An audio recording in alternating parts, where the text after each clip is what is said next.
Hello everybody, this is my slime garden and I'm Asakedia, your favorite lazy kitten. Meow meow. What is slime garden? Have you ever seen this game before? Well, you should have if you follow my channel because I did stream around 4 months ago for the first time ever. But from that time, I do not have the save file anymore. Let me put up some beautiful music. I hope you hear it all. Our favorite meow. Hi Angel, hi Adelian, hi Cold, welcome everyone.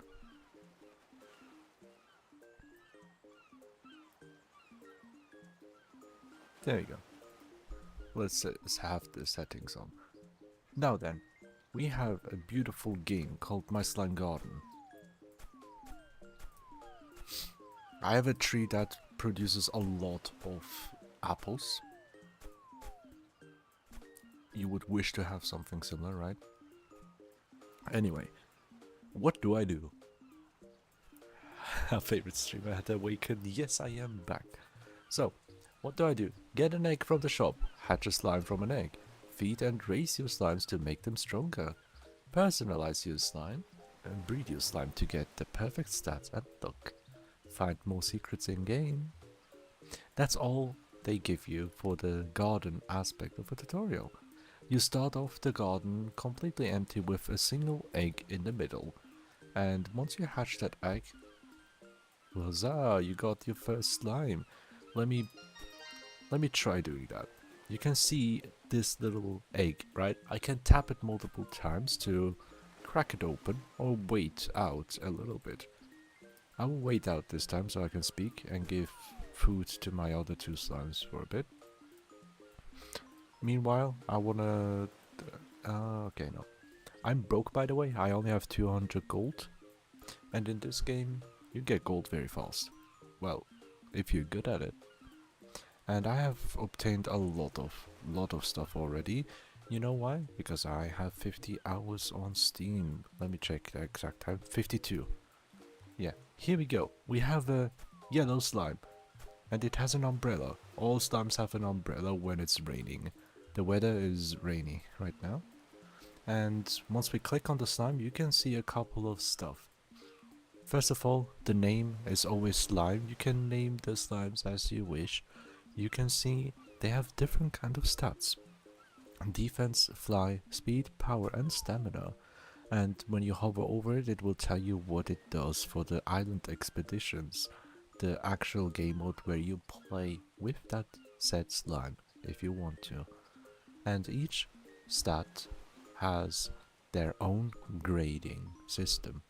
It goes from the lowest being D, like here, goes up to C, B, A, and after A, we get S rank.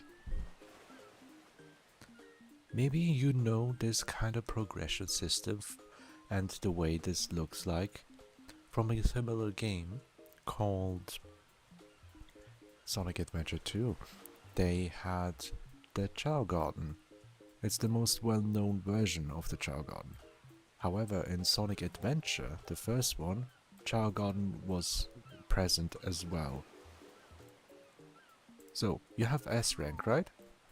Fun fact, you can go beyond S rank. That is for you to figure out. So, with this slime you have multiple stuff. First of all, a newly hatched slime will always have the purebred status here on the left corner. This shows this slime was either born freshly from an egg that you purchased or obtained, or it has been bred by two parents that also have the purebred status. You can change these stats, you can modify them, and if you do so, they will lose the purebred status, and all their offspring will also not have that status with them. As you can see, you have a couple of different options here. You can pet the slimes as often as you'd like. Sometimes, when they seek attention, they will ask you for some head pats. You can sell the slimes, or if you don't wanna, you can click that lock button to make it unable to sell the slime. Even if you wanna sell, you have to click again to sell, so they will have that failsafe here if you don't want to accidentally sell them. You can check their stats, add more details in that sense. Each slime has a different size as well. They have a body color, a two-tone color of a two-tone slime, and a dingus color. The dingus is that little dot at the top of the head. And the shiny color if they're shining as well. There's also an alignment, as you can see here, going from left to right, red to white. We'll talk about that soon. And here on the left side, all the grades, the stats, with detail, the base stats. 10 is the lowest base stat and 20 is the highest base stat. And according to those numbers, the grade will be given in letters. Since this is close to 10, this is obviously D rank, the lowest one. What else do we have? We have a sending. We can send the slime to the box. I have a box here.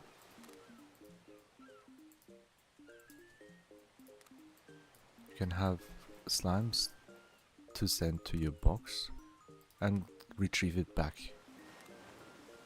And now the slime is back. I can give items. Oh, I did not want to drop something like that. I didn't know what I clicked. We have different items that we can give, like food here that we store up, or other cosmetics, which I might have lost. Anyway, I will try to increase the fly stat. There's a mystery core that you can obtain. It's a bit expensive to get that. Mystery core randomizes your slime's fly grade. I click it twice and now it changed to A rank. It's a randomized stat change, and as you can see here, the purebred status is gone. This is how you can have the artificially upgraded modified slimes. And the fly grade will also change here. What I did here, accidentally gave the little dot above their head to a star. It changed to a star. That's what I just saw. Anyway, we haven't checked our equipment. Twitch fully froze. Oh. Wait, is it not working? Let me check both ends myself. I hope it works.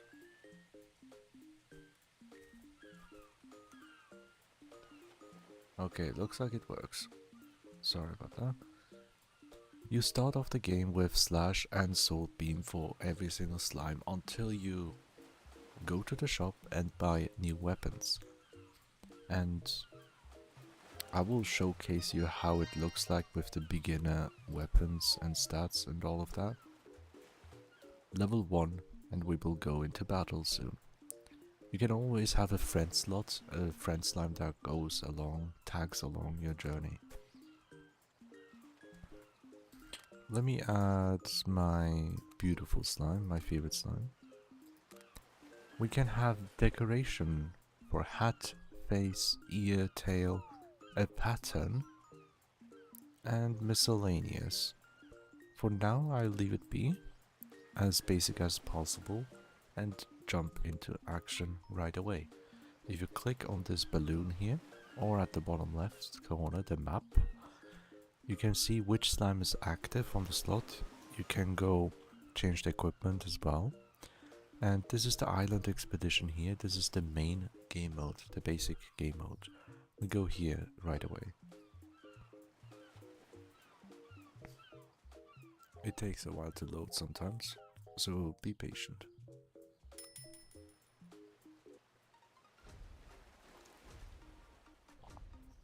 The first island that you jump into is always the tutorial island.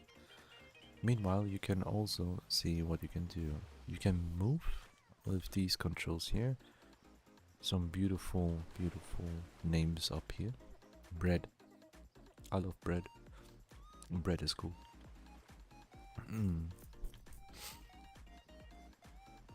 Jump and dodge.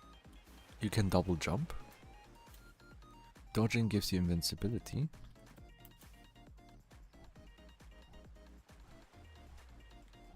You can dodge midair as well. And attack with 1, 2, 3. I can also have this ranged weapon.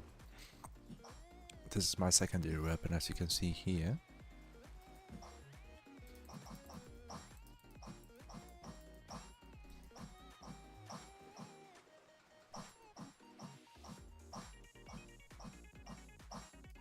You can try to chain them like this. And also your Q, your ult. This is the missile barrage. The ult that you start off with. Okay. When you start off, you only have a single cannon. No, 2 cannons, I think, was it? Either 1 or 2, because I have now 4 different options to choose where I want to go for the specific buffs that you can obtain. As you can see, the category of said buffs are shown with these icons, but I'll go to the question mark. Okay, the first objective is to eliminate 14 enemies here. You can jump here, be careful. There are certain slimes. Oh, I got hit already, huh? Be careful of the hammer bros.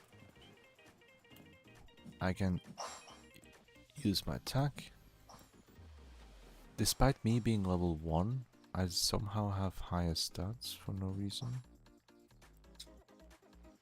Probably because of my upgrades. So once you complete an island like this, you have the option to pick between 2 or 3. Was it? I think it was 2, starting off with 2 buffs that you can pick. If you upgrade your totem in the main area, you can purchase an upgrade where it gives you multiple options, and I have maxed it out, which is why I have 5 options. I will start with the cooldown reduction, 10% lower. And now I will always have 4 options, obviously, because of my change. If you press pause, you can always see how many power-ups you got, which power-ups you got, so you don't have to memorize them. You can pause the game anytime. Let's see how the shop looks like.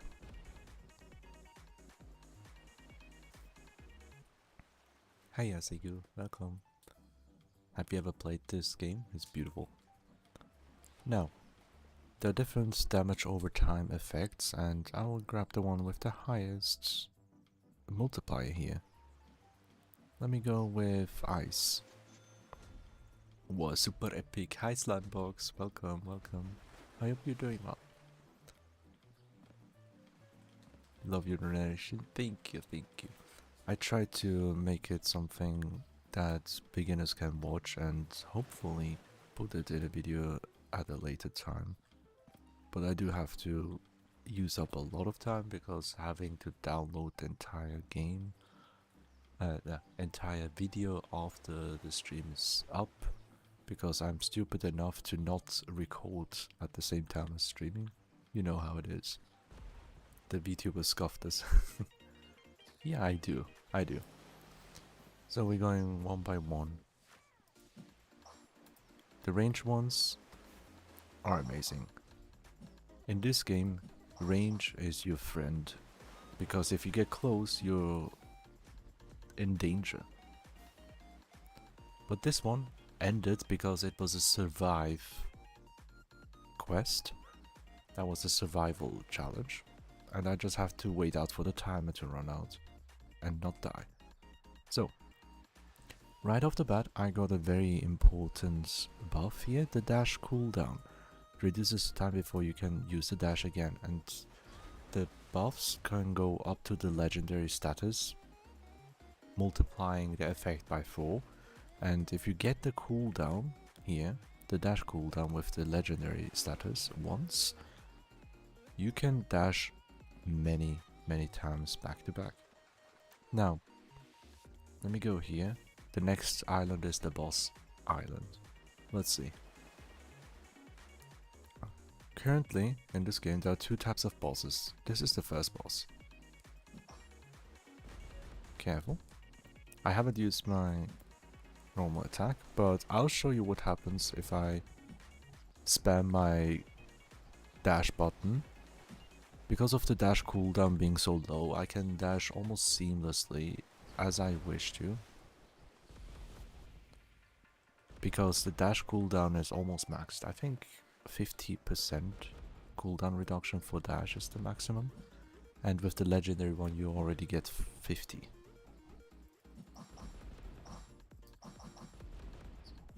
Okay, as you can see here, the boss is frozen.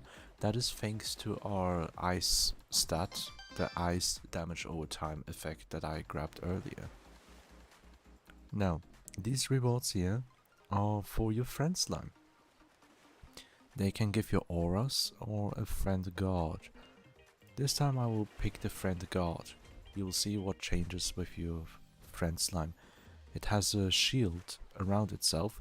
And if you look at the left side with my defense stat, it's at 4000 right now. If I'm inside this bubble, it will be doubled to 8000. So there's that. Very simple. But it is difficult to utilize that. Once you finish up the boss fight, you enter a shop. On the left side you have special food, like mango, increasing power, pear, increasing speed. You feed the slimes with that, and that way you can increase their levels for each of their stats as you wish. Meanwhile, we also have two special foods items here, the Dark Hero Essence and the Hero Essence. What they do, you will be told later, once we get further in the game now. On the right side in the miscellaneous, for me, I only have the choices between a pastel egg and a golf egg. The difference between the two is this pastel egg gives you a lighter color palette and the golf egg gives a darker color palette. Beyond that, there's not much any differences between the regular egg. It's only visual changes. And every minute the shop refreshes as well. So long you have money, you can buy their stuff.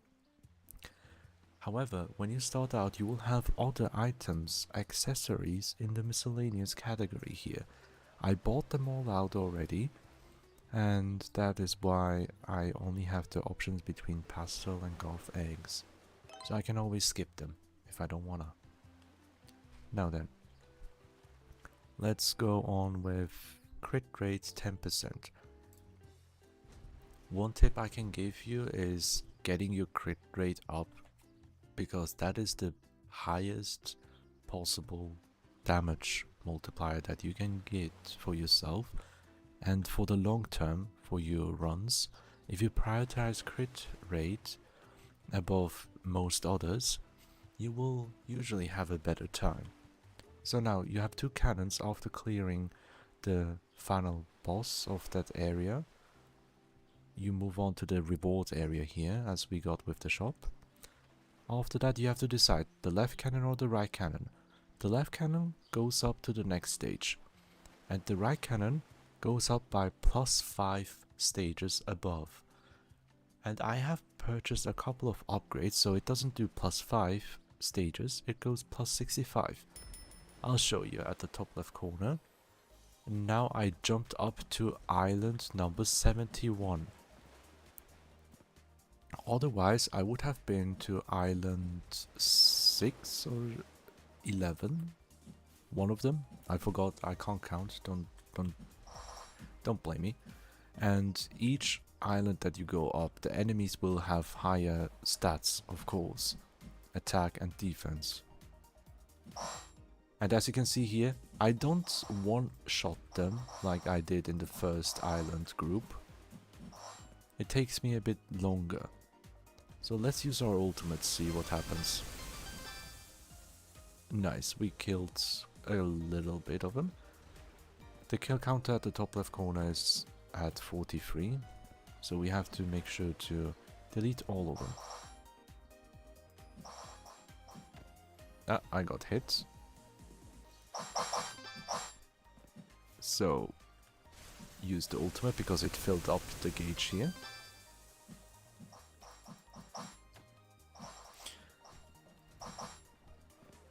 Careful.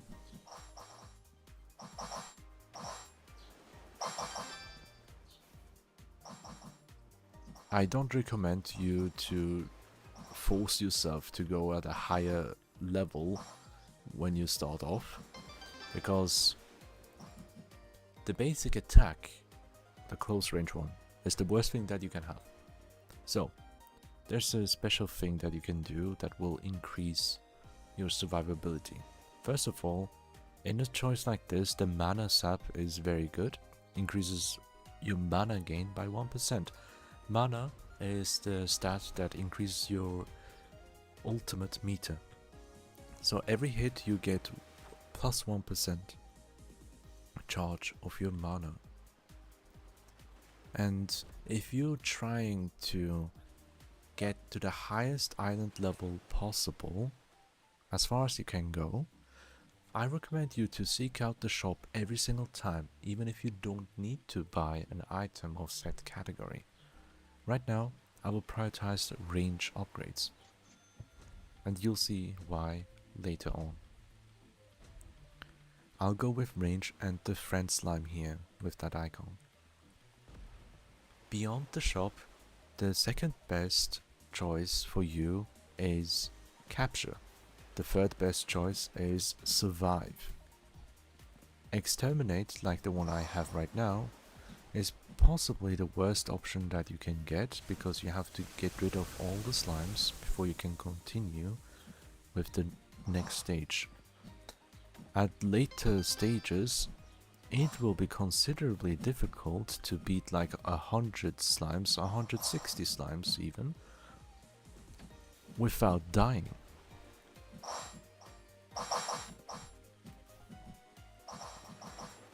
You can also attack mid-air. I also forgot that I have multiple dodges. Another fun fact here in this map here, when you go up multiple times, if you spam your jump button, you can go up this way to catch a breather if you want and need. I'll show you how it looks like if you use your ultimate up here at a safe spot, right? And having ranged attacks is very important because you don't easily get hit. But if I have to get close, you see what happens, right?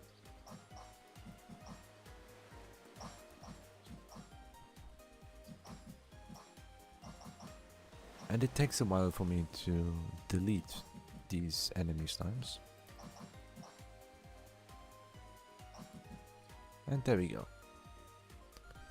Now then, this here, the cheer on, is the best one that you can get for your friend slime. It has a ring. Within that ring, you gain plus 10% attack, defense, speed and range. And the fun fact is, you can stack them. You can stack them up as far as you want and can. Good luck trying how far you can get. My record is around times 3.2, I believe. So yeah. And now, we have a legendary one here, the Swift Daggers. It's amazing. Reduces the cooldown by 20%, times 4, 100% cooldown reduction technically. But you'd never have 0 cooldown. You can't do that with this weapon, for example. But we can get very close to that. However, it also reduces our range considerably. For now, I will take it just to showcase the cooldown differences. And our range is reduced massively.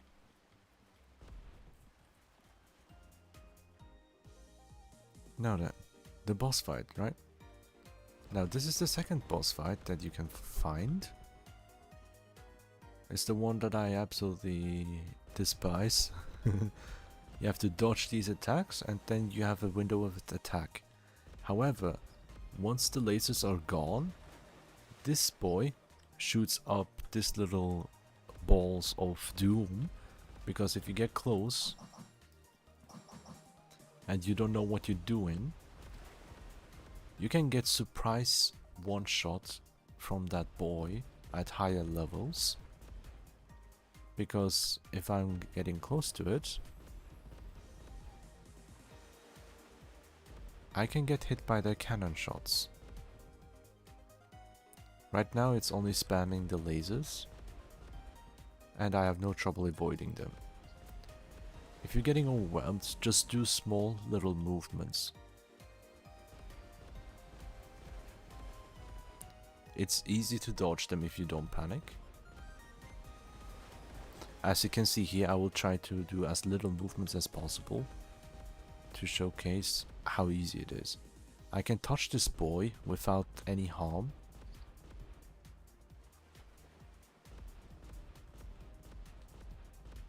I still didn't get damaged. Just tiny movements. It's that easy to avoid this attack. The main difficulty is the cannon shots that it does. Like, it got hit. My slime got hit earlier and lost HP. I start attacking him now, as we see. I froze him in place.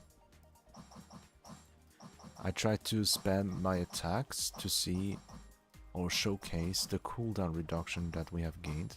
Supposedly 100% cooldown reduction. It obviously has sped up our attacks massively, right? The difference is, I still cannot spam my attacks non-stop.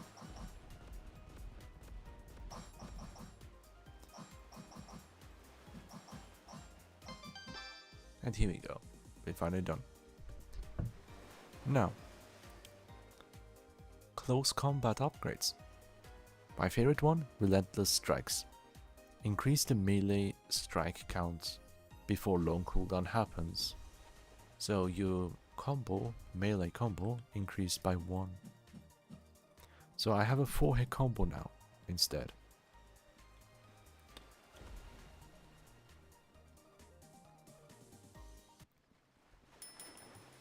Obviously I'll skip this shop here and check what we have. I will go with crit rate again. We have 50% now. Obviously I'll go with the big cannons to have more of a challenge and quicker scaling of the levels. And as you can see here, at island 141 I already have to fight more than 100 slimes. Let me use my ultimate to see what happens. Okay, now be careful.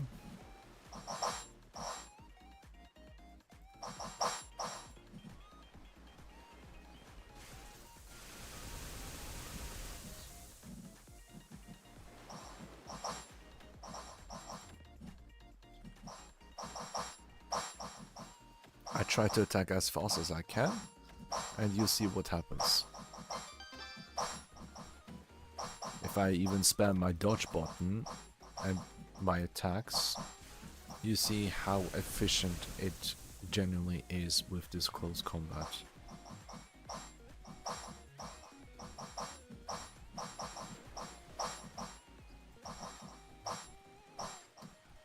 We have a very low dash cooldown. Therefore, we should be able to dodge easily. But no, we died. Why? Because we're trying to do close combat with I don't know how many slimes spamming their attacks, so we died. What happens when you die? All the gold that you obtained during the run... Ow, that's a bit loud. All the gold that you obtained during your run will be added to your account here, in your regular area. And you have a quest boat here. Every 500 slimes that you defeat, you get 200 coins as a reward. That was this beautiful slime reaching the 100th island, it can receive a beautiful little icon, a trophy, as it seems here. Island Expeditioner, you know, a beautiful trophy for reaching Island 100. Congratulations. So, do not use Slash and Salt Beam. What's the bonus? Okay, that's something I've never seen before. Anyway, what I'll do with the slime is to sell it. Bye bye. I don't need your slime. Bye. And now, here, the expedition totem. I'll show you here. At the bottom left corner, it's a very new buff. It's the cannon count. I max it out, as you can see here, +4 cannons. It just says +4. I suppose you start off with a single cannon. You have to make a decision between cannon 1 or 2. And you can upgrade it twice or 3 times. And that's how you get a beautiful, beautiful choice, like I did.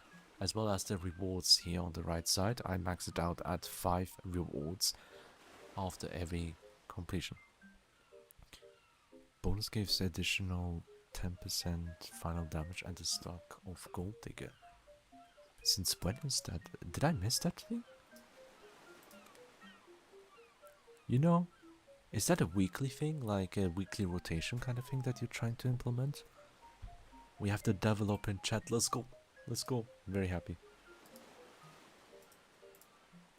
So, beyond that, I wanted to showcase here a little bit more. Every expedition rotation. Okay, good. I didn't even know about that. I always learn more every hour.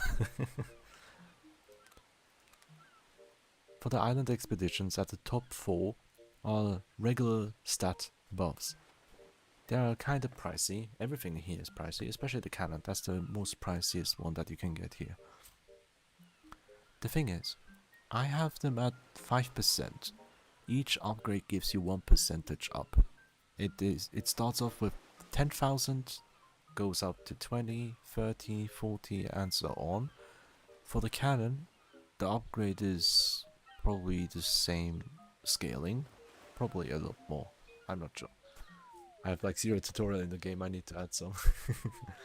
Look, it's much better state right now compared to 4 months ago, when we didn't even have the tutorial island that you start off with. And that is already a massive improvement that I absolutely adore. So, I would suggest you don't really look at the expedition totem here, because the shop here is more important to you for the early game. Once you obtain some gold, some cash, you can go to the miscellaneous corner and you will find cosmetics as well as weapons. I bought them all out, so I only have the regular mystery eggs that I can purchase if I want to. On the left side you have foods like pearl. The pearls increase your slime's stats for the type of stat point it allocates to. Like this one is defense. However, the food that we saw in the expedition cannot be compared to this pearl. This is a cheap 10, right? It's a very tiny one. The food that you can get during expedition is an incredible boost. It levels up your stats massively, very quickly.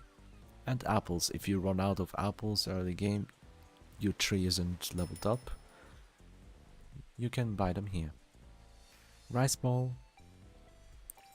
We all love some onigiri. Jelly-filled donuts. We all love them. And hamburger if you want. Try out yourself. So, there's that so far. I'm not gonna do that yet. There's a cool little button here. When you click them, your slimes will align here, in the middle. When you have a lot of slimes and you can't find them, click that little frill here. Call them into the middle, just like Pikmin. Hi Omori, hi Sunny. I hope you're doing well. Now moving on, I will go to the bag. I have a couple of other items like the pear and the mango that we saw. I can put out the pear in the middle, click it and give it to this beautiful slime here. And it upgrades the stat very quickly. This is my main slime here. I love the slime, my favorite slime. I've been doing everything I do in this game with this specific slime. Can I have my own slime as a friend slime? That's funny. If that actually works out, that would be funny.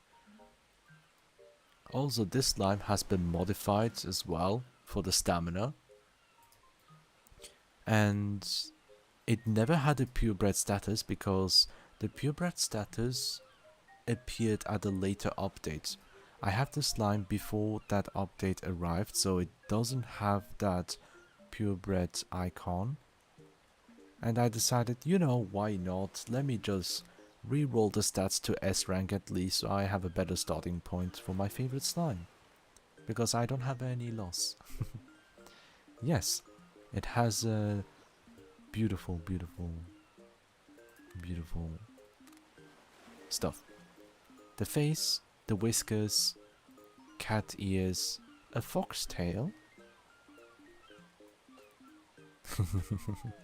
colon free, the uwu face, right? A heart pattern,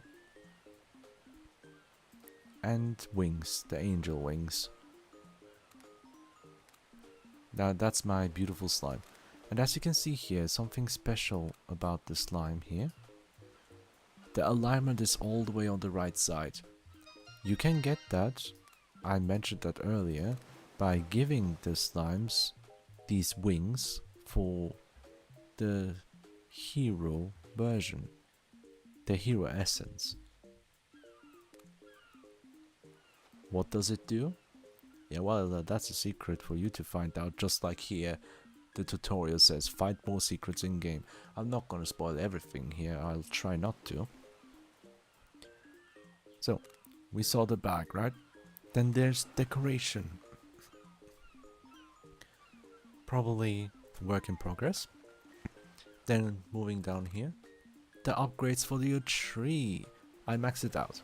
That's why I don't have to worry about it. What I recommend you to do here is to reduce the cooldown first. Focus on that one. After that, the maximum in garden, and then followed up by tick rate if you want to optimize it. But honestly, what I did here was like I got bunch of gold, like 100,000, and I did it all at once. So I didn't really bother with this tree upgrade. What the tree does is giving you apple to feed your slimes. Feeding apples increases stamina, obviously, tiny bit, and they don't get hungry. Here we go.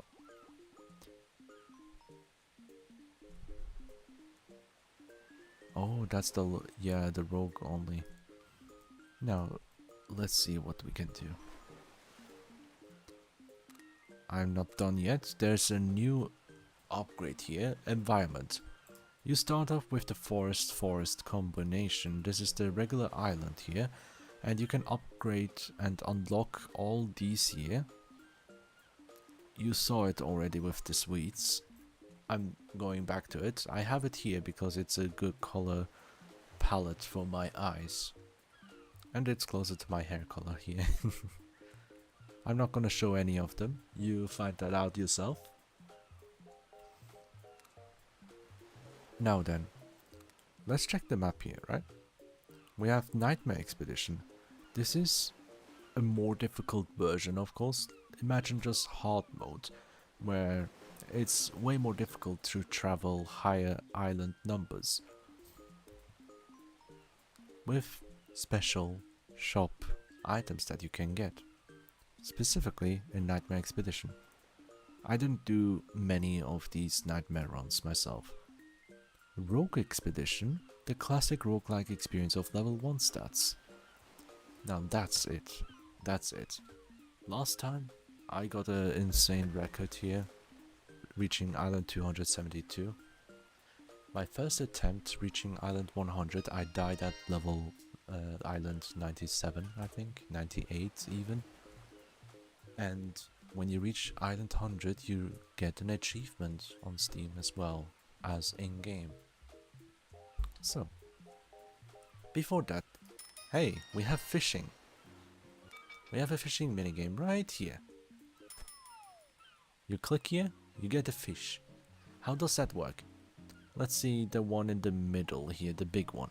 You hover your mouse over it and fill this gauge here.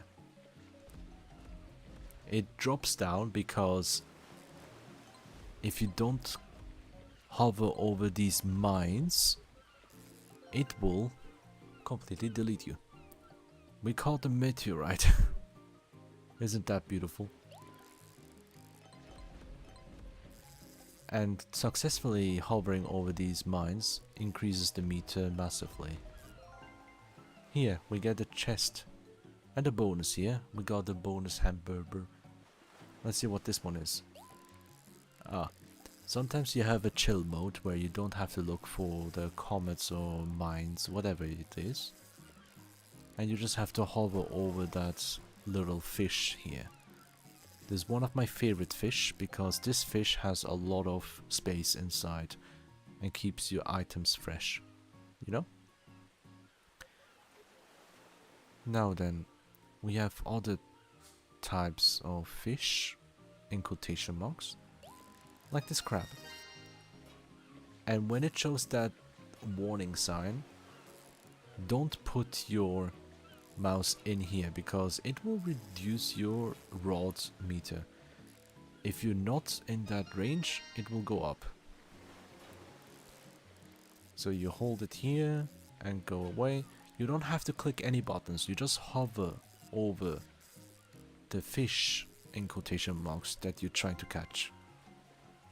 And each fish has different sizes attached to them, and there are many of them. Try to find that out. And the waterfall sometimes gives you bubbles like this. This is a power bubble. Give your slime that, and it will give you a little bit, tiny bit of experience points for your stats. If you really want to do that for the early game, it's a cheap way to get stats early without any money that you need to spend. Now then, I'll go immediately to the rogue expedition to see how well I do with the basic combo.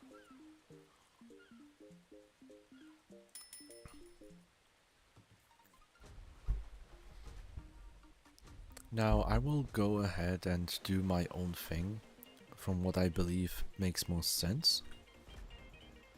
Okay, I don't have a follower slime, I think, now.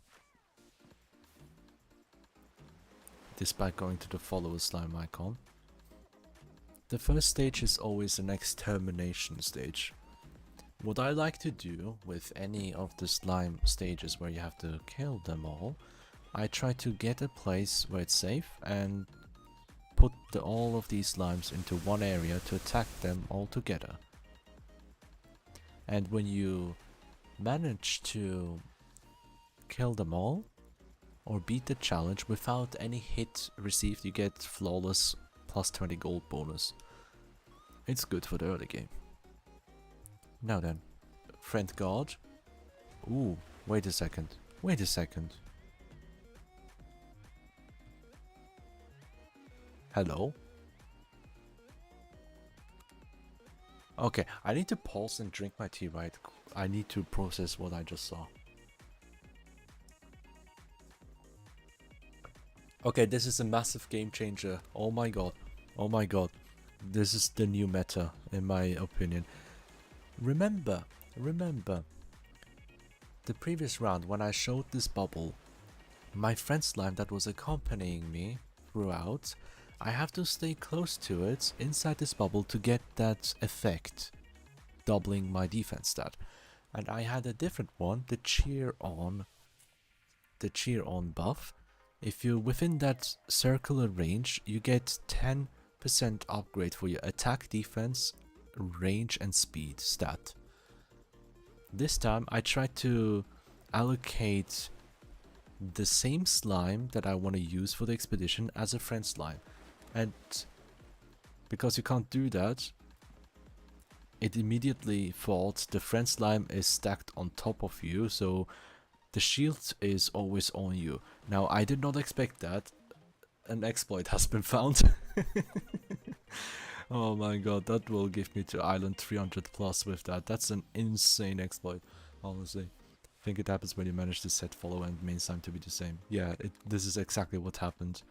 I did not even try to test that one out. I didn't even care to try.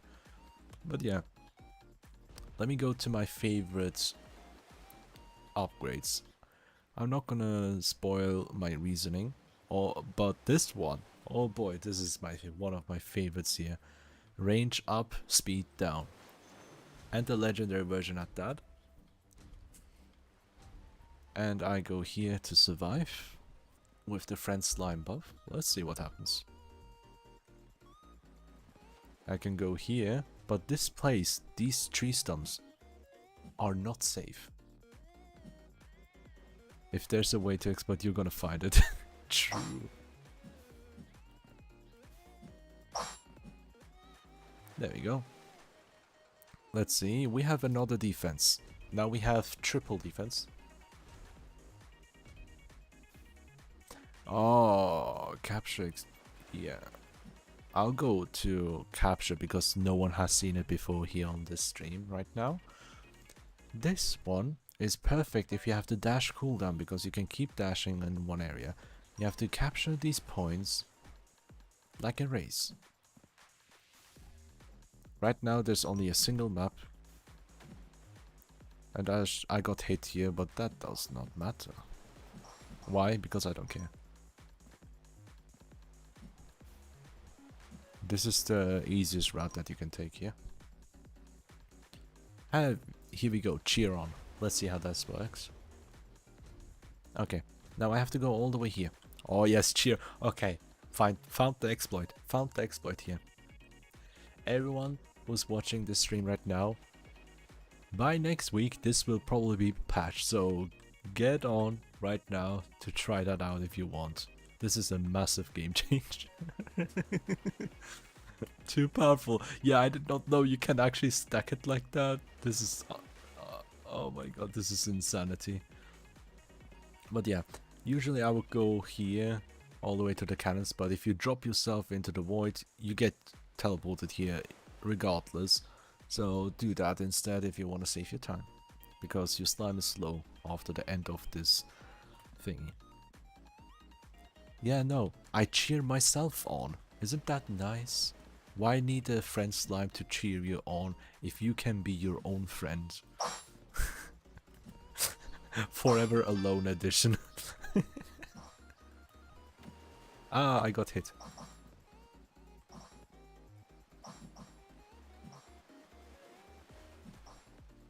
Oh god, moral support plus, yes. Let me get cheer on. When you have the decision between cheer on and the defense stat, always go for cheer on, obviously. Makes sense, yeah? Makes sense, makes sense. Obviously, we do make sense every single time. Now then. Let me go for the optimal ones. The self high five, of course. How many expos are you gonna find? Well, I already found a couple earlier. That's why I got to 270, was it?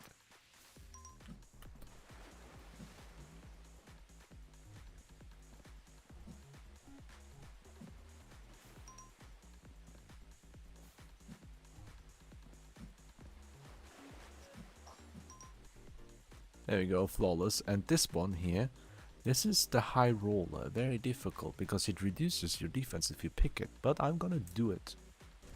Immediately to 80% crit rate. Jump up. And jump down. Teleport back here. Beautiful.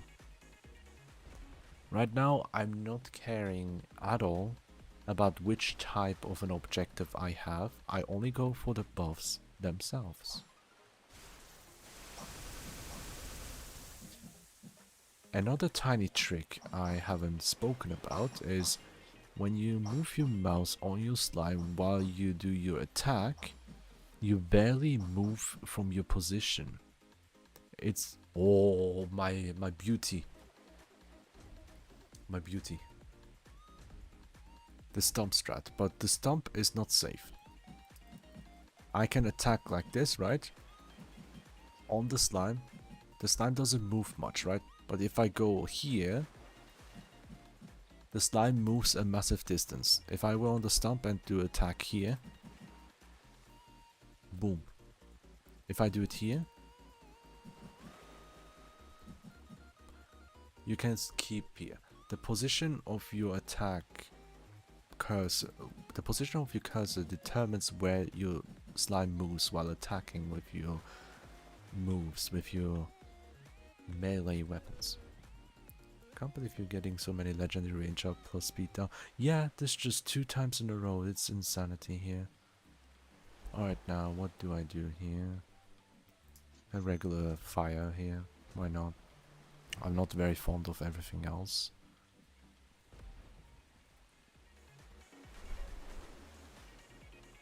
The boss fight. Oh, the bitch fight.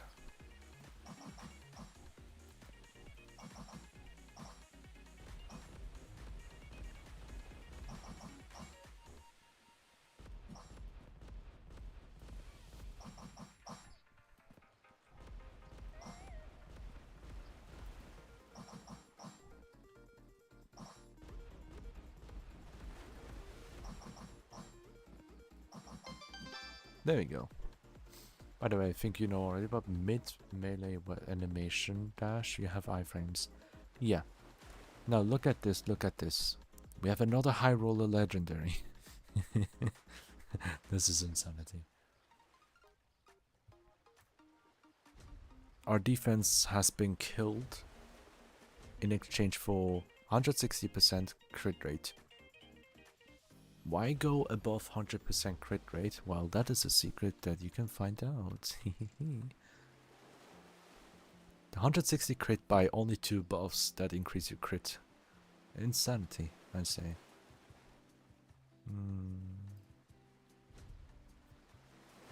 Let's see. After the boss fight at the 9th island, you get a reward island. I can't jump. Wait. Oh, okay. It didn't work earlier for some reason.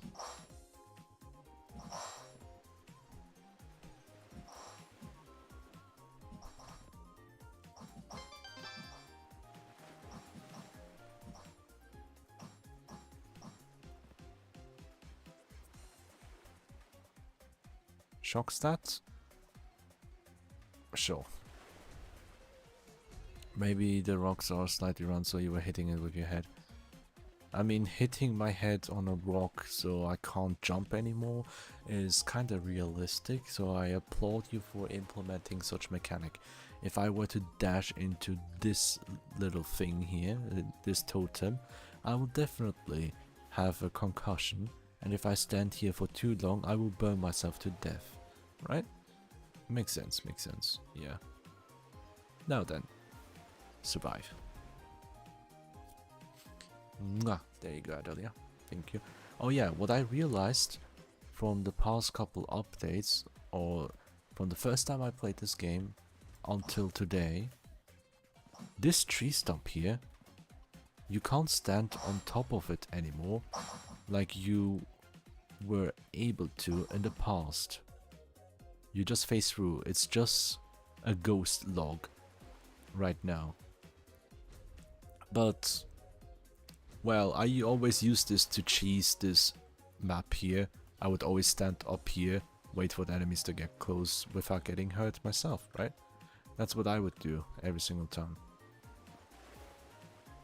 So technically an exploit place has been fixed in a sense. It's not fixed, it's like this bug nerfs the exploit. In turn, you make it more difficult, but I don't see it as a bad thing here. Like, maps without any exploitable platforms are also necessary to balance everything out to a certain degree, in my opinion. So, you do you. Haha, funny again. Also, the cactus here does hurt you. Be careful. Don't touch it. Don't be a fool like I was in the past.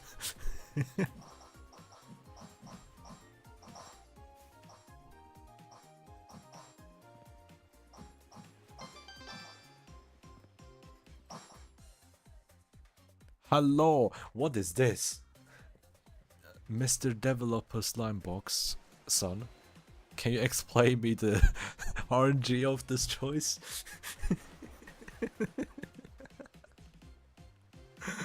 What the hell is this? The range upgrades the power of streaming it to be like that, yeah. Remove my speed. Okay, let's see, what else do I have here? Here we go. Oh my god. Why do I prioritize the range? I wonder why. You'll see once we get to a ridiculous amount. Also, look at this beautiful thing that clips down here. I love this. Oh, I did not know that you can stand on top of it. Thank you. And I can... Wait, this slash hits below? Okay. Okay. I would never use these two combinations, the starter pack. I would never use both starter pack weapons. Because I really don't like them. But the fact that this slash can hit below a little bit already makes it at least 5 times better than it actually is. Melee has a spherical hitbox, you and enemy. Huh. Now look at these, look at these.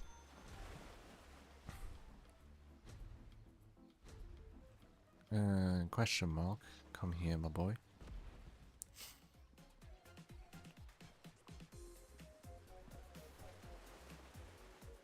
This map is the chillest map that you can find.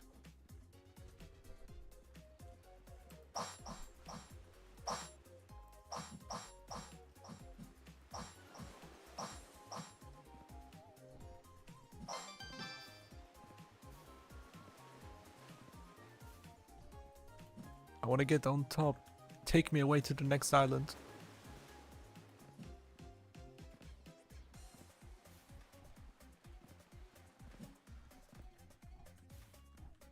No. Well, the slimes will be teleported in a bit. There we go.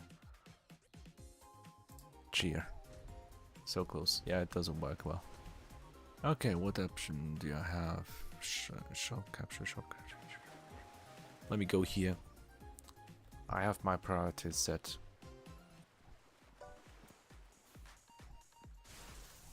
Let me use the ultimate because why not? Okay, that slime got launched up to ridiculous amounts. Oh, that jump was way too much. That jump was way too much.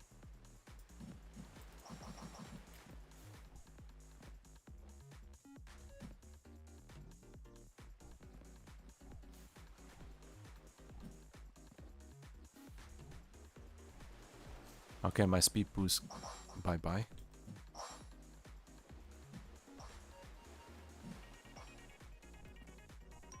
It's fine. No, again? I didn't see that, sorry.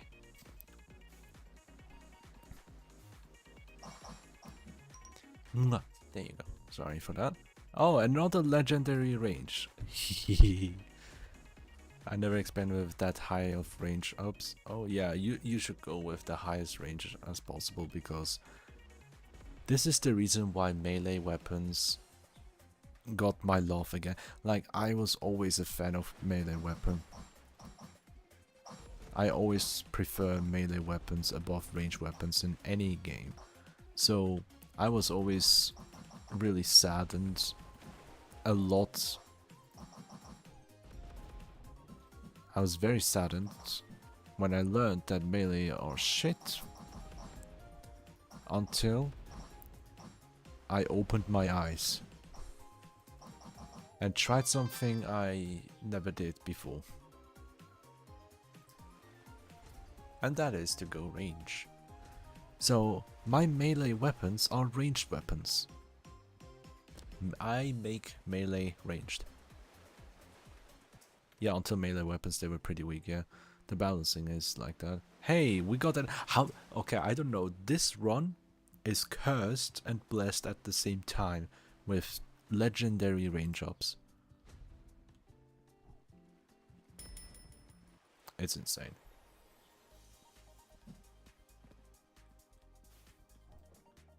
Kinda reminds me of the beam sword power. Yeah. It is what it is.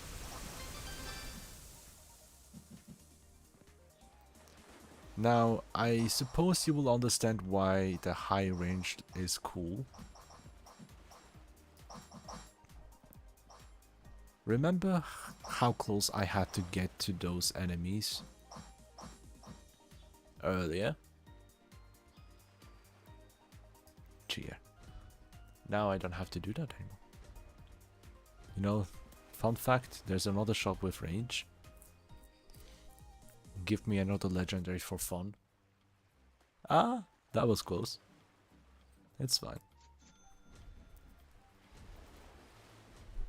What do we have here? This... Okay, that's fine.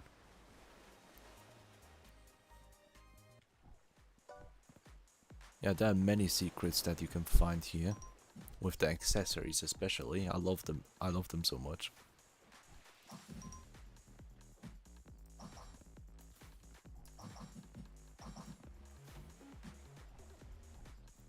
Little slimes are so cute. Yeah, they're cute until you remember they are trying to kill you. Until you remember I have an angel slime that has killed way too many. Way too many. Way too many. I'll take the crit damage multiplier now to get that up.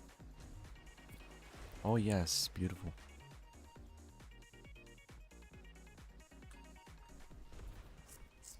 Ah, ice region, let's go.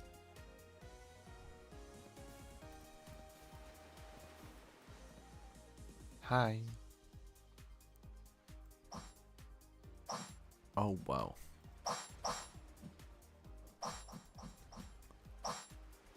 You know, without the range upgrades, I don't think I would have been able to attack below like this. Also, I've never seen the animation colors of the sword strike with the blue tint. It actually looks insanely good. Wow. It was a good decision to go with range, because I now appreciate the basic swords as well. No, the 4 cannon types helps you a lot.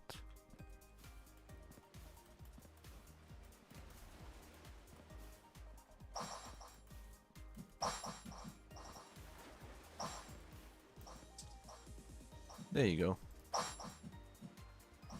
This totem used to be my favorite place on empty maps. Especially with that other weapon. The EI slash. I always did it here. But the fact is, the EI slash would launch the enemies upwards as well. And that's how I got, despite attacking from that totem, I got killed after that single slash, while the enemy was shot midair, not killed, and attacked me with a dash. So, this totem strat, not for EI slash. Don't do that. Only the base weapons have visible elemental effects as they were the first ones I created. Oh, that's so cool. I really love that.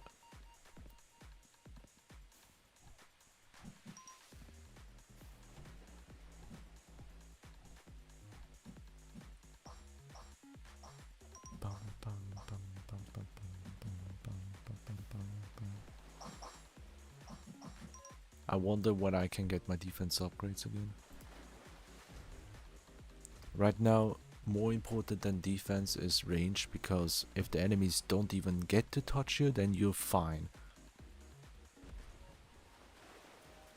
Number 1, avoid damage. If you can't avoid damage, number 2, get your gears up, your defenses. Don't rely on dodge rate, because I had a previous run where I had 20 dodge chance upgrades. Each dodge chance upgrade adds 5%, 20 times 5% is 100%, but obviously I had a couple of legendary ones where it gives me 20%, so by 5 upgrades I already had like 60% technically speaking. I went like at least 150% dodge chance, but I still got killed obviously, because there are certain attacks that you can't dodge. And there's no such thing as 100% dodge chance. There's a hidden limit, obviously. So do not even try to attempt that 100% dodge chance. Don't do it. A little bit doesn't hurt, you know. But don't rely on it. Spread your cards and don't focus on a single one.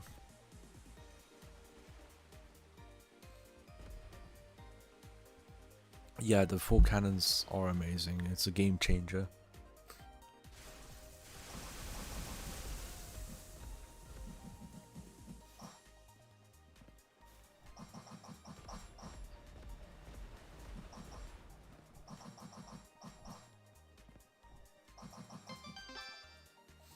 There we go. Much better. Oh, bleed 4 times there. Let's go. A beautiful quadruple. Question mark treasure will give me what I seek. I can feel it. And every time you get to a treasure like this after you beat a boss fight, the good thing here is what you see here, that green orb, is what you get in your inventory in your main area, in your island. Oh yeah, this place.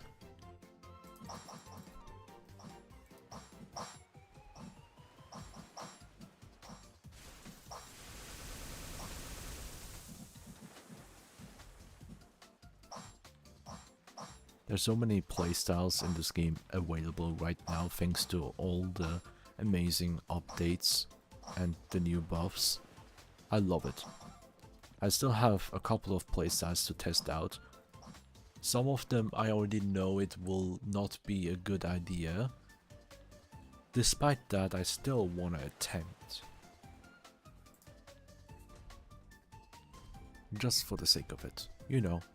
You never know what you can find, just like how having the friend slime being yourself gets this exploit. Now I will ignore that one to go to the SP buff. I haven't been there once. I want the SP for extra attack. I love that one a lot. The extra attack is beautiful. Or just look at all the slimes. Okay, not anymore. What slimes? Oh, you should have seen me with the record run that I done before. Oh boy. It lasted 160 minutes.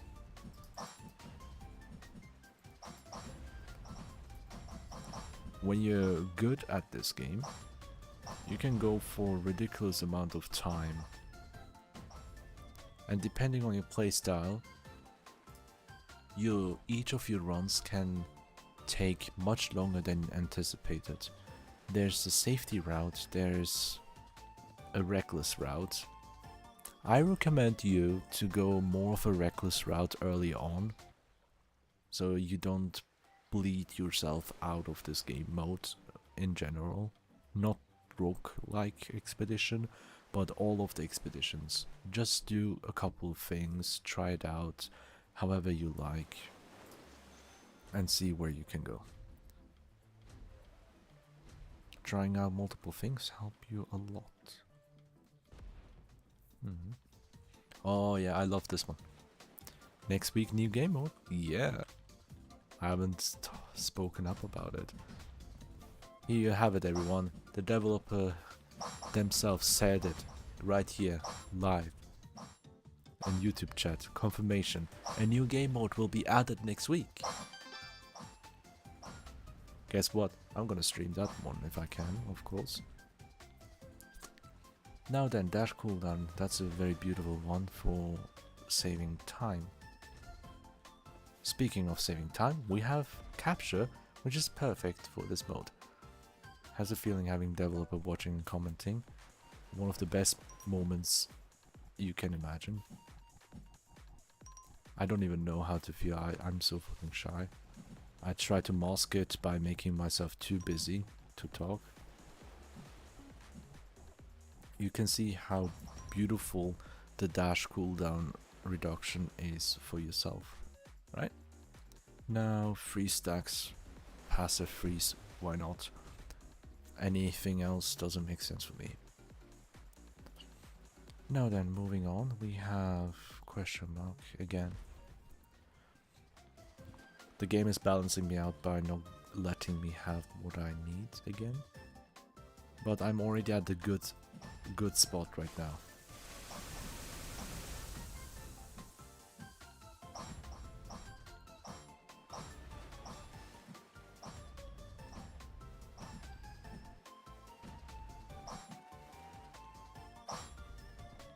Wow! Yay. How's it feel knowing the expos you found today are definitely gonna be gone later? Hey, don't you worry, I'm not afraid the slightest bit. I've been in the Discord sharing a couple clips here and there talking about certain stuff.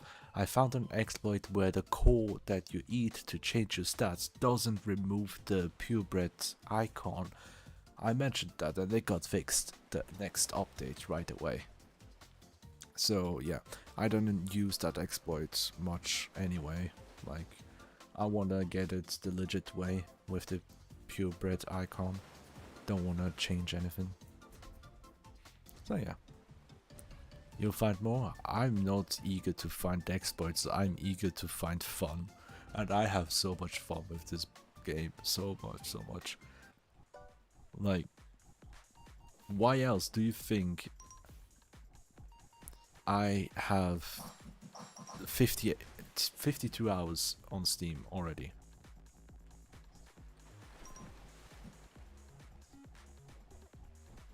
Boom. Let me get the crit rate. Yeah, a regular crit rate update like that. Yeah, that's good. Bless you, King. No, bless you. Bless you, slime box. Bless you. I turned pink for you. Now then. Oh yeah, finally, we got the fist. Finally. My goal right now is to reach 100 islands, but I'll take a break at 50. And I'll try to go at a faster pace after that.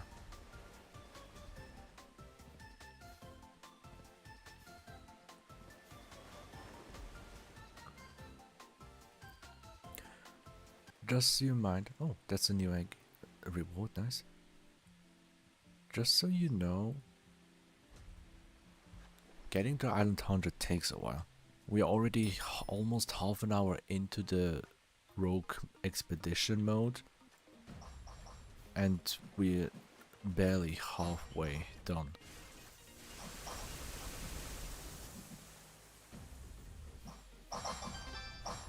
I got hit.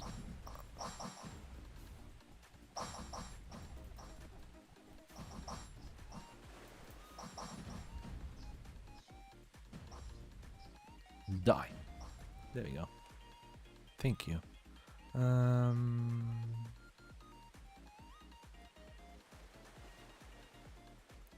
I don't like them all, but I'll get this one, air tricks. So I'm gonna make it a tough achievement. Now then. Exterminator. Sure, wouldn't be fun if it was easy. Yeah, exactly. Especially if you find a way to bypass certain challenges by experimenting on your own.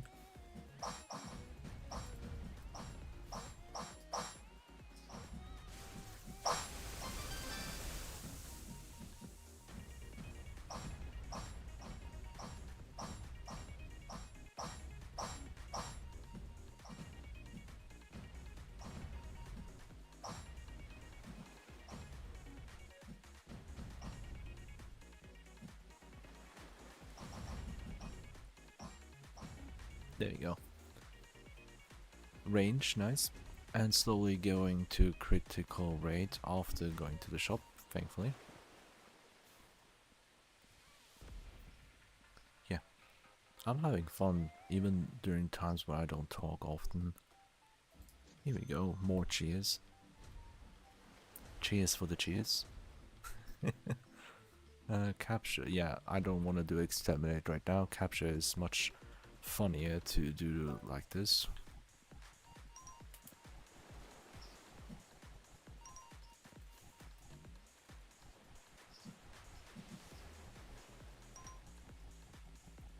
And here we go.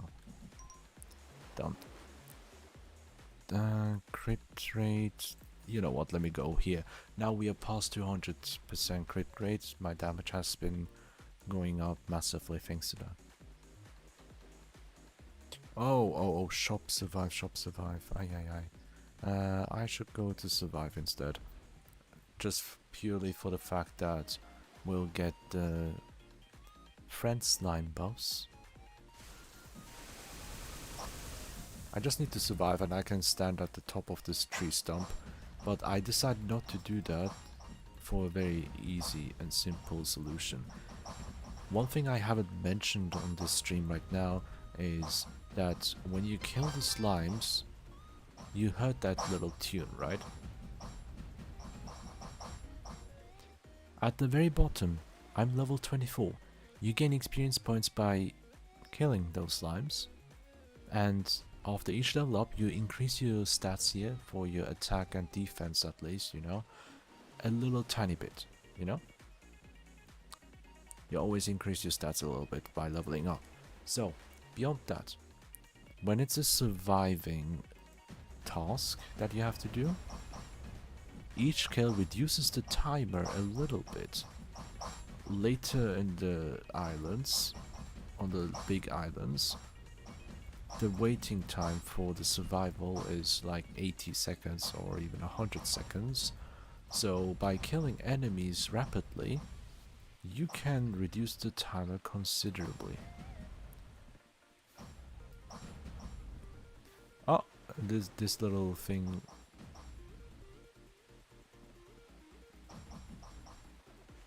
Okay, that's interesting. I have to check up something real quick. Defense. My defense is very bad right now. Do I have...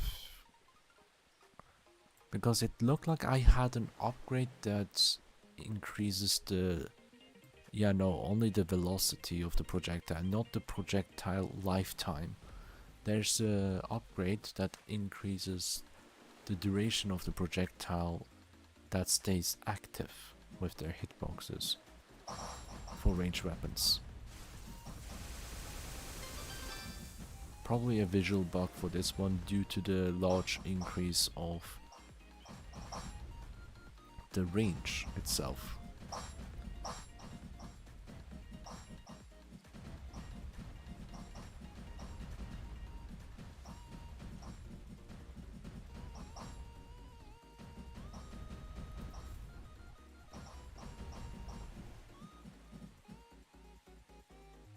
Now then, cheer again. Almost done. Only a single shop and then... No, not a single shop. A single level and then a boss fight. Then we're done. This is a surviving quest. Look at the timer and see how quickly it diminishes upon killing enemy slimes.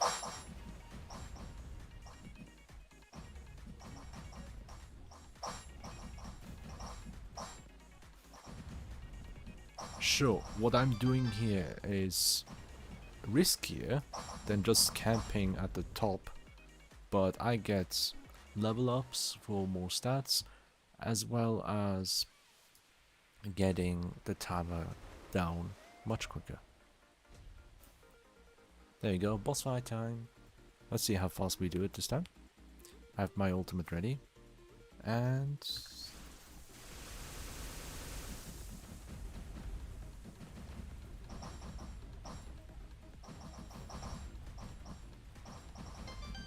There we go. Decent time. Wonderful. Time used to not go down on kill, and time scaling was crazy, so he sat there for 5 minutes. Yeah, I think I remember that one as well, like in the early times, when I first played it. It was insane. The moment you added that little tiny update where the timer clocks, like, reduces the time upon kills, it's been much more convenient. But right now, I'll go into the breaking scene to get tea and go to the toilet real quick. And you all can enjoy this beautiful music right now in the background. With ambience.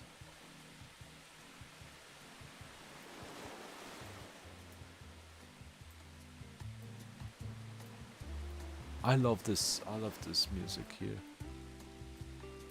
Yeah, enjoy. See you soon.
We are back.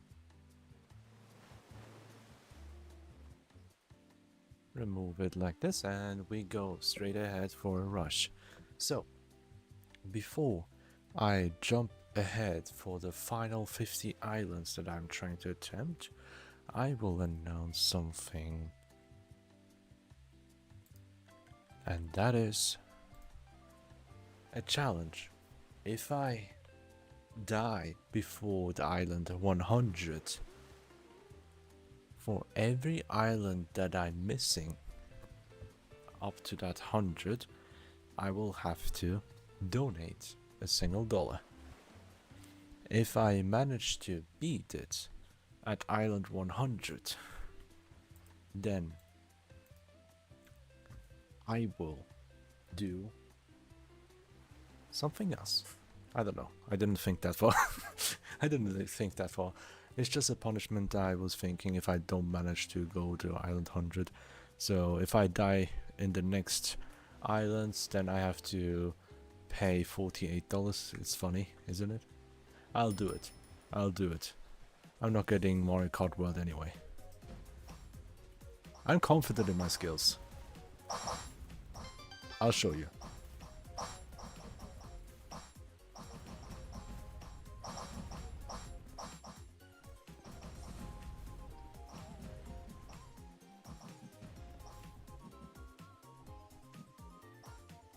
See? Done. First. And now, moving on. Weapon cooldown would be so cool, but I don't want to get rid of the range. Therefore, I'm going for the mana gain here. You're doing me a crazy favor for streaming this for me already. Oh boy. Look, I'm doing it out of my free will because I genuinely love this so fucking much. And I will keep going with more content if I can. And even if not, I'll be playing on my own as well. For the past week so far, I spent 30 hours roughly, and within... Oh, no, I wanted to go to capture. I didn't see that icon. Anyway, doesn't matter. For the past week, I've got around 30-ish hours. And with that 30 hours, I've tried many different stuff. I've spent my time chilling, mostly. Just relaxing. I didn't go for crazy stuff like getting a high grade slime. I only started that recently, this week, a couple days ago. I had that idea. I'll talk about it later, briefly. But right now, we focused on fighting. So, I found lots of different stuff, like certain power-ups that work much better. I've tried certain weapons. I tried to combine buffs.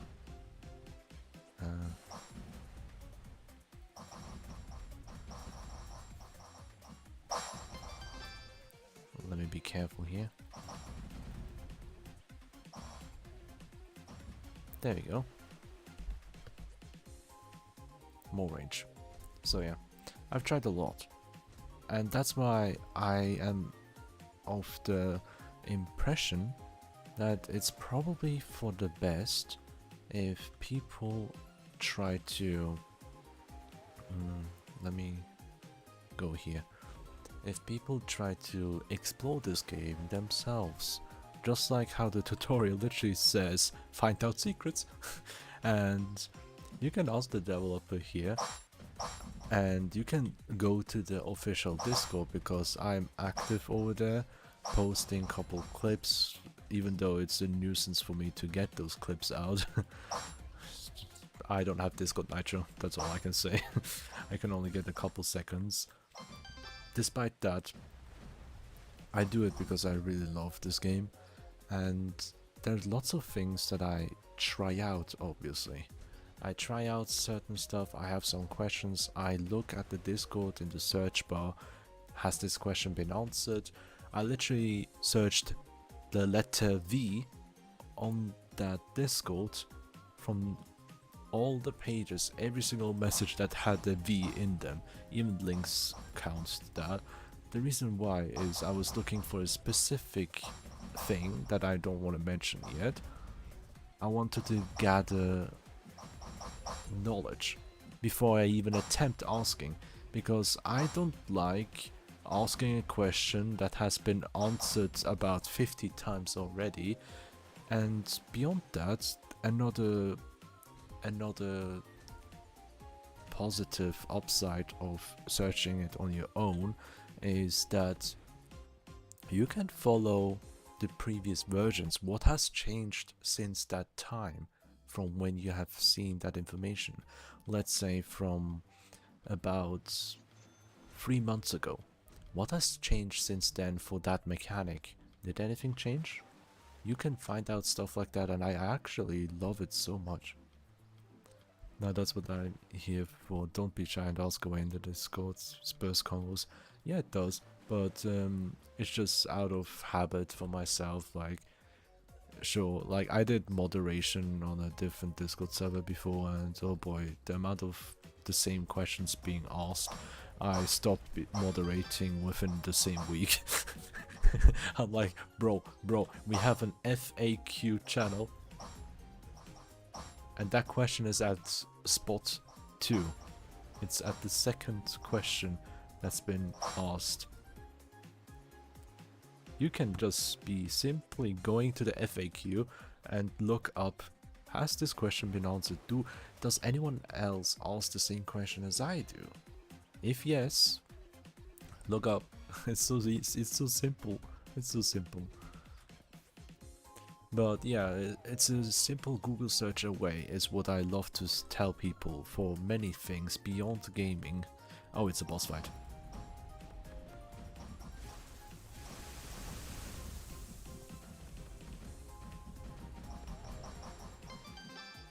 Okay. My favorite power-ups in this game for melee weapons specifically indicates that I can have fun with multiple melee weapons regardless of how bad it is. I'm literally playing with the basic setup. I've never done this before for rogue mode, and I love it. I love it. Right now I have relentless strikes times 5, so I increased my combo count by 5 additional. Oh no, I don't like this one now.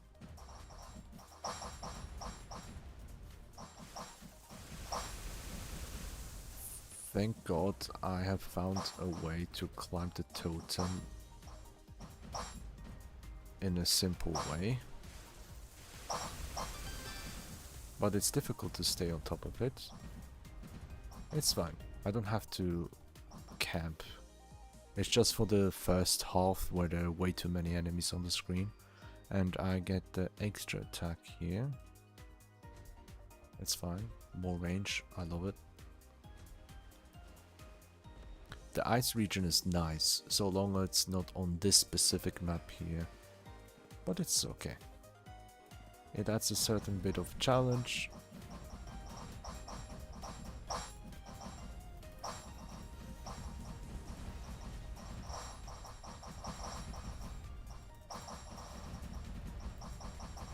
Suddenly, I can spam my attack for some reason. Why is that? By the time my 5th extra attack hits, the first extra attack's cooldown might have already replenished. Therefore, I have a artificial infinite combo. But if I spam too quickly, like frame perfect spamming, I have to wait out for the cooldown. So you have to delay your attack slightly to keep comboing non-stop. Is what I have figured out so far. Yeah, it is only with that additional attack. Without that, you can't do this multi-combo thingy. That's what I figured out so far, and it's still very funny. So I'll go to capture this time, getting our crit rate up. I mean, I can literally try to spam my button non-stop. I can have an auto clicker attached to it if I want to. I'm too lazy for that, by the way. I do have an auto click. I can try that. I have a clicker that clicks like 30 times a second, was it? I don't remember. And right now I wanna get that dodge chance times 4, 20% dodge chance. It's better than a little bit none. Usually I would try to avoid dodge chance, but if it's legendary I will pick it. If it's not, I will ignore. That's how I go with it. And the shop here with this boots icon is for cooldown reduction in general, and that's why I will get my beautiful weapon cooldown.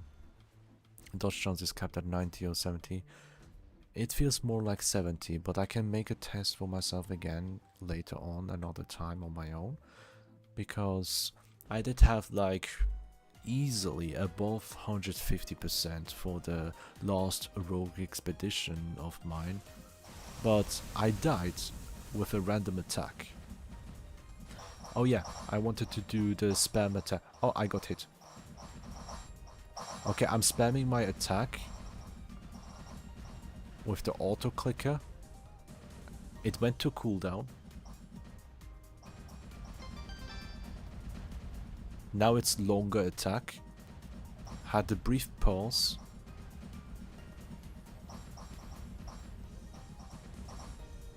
It had a longer pause this time.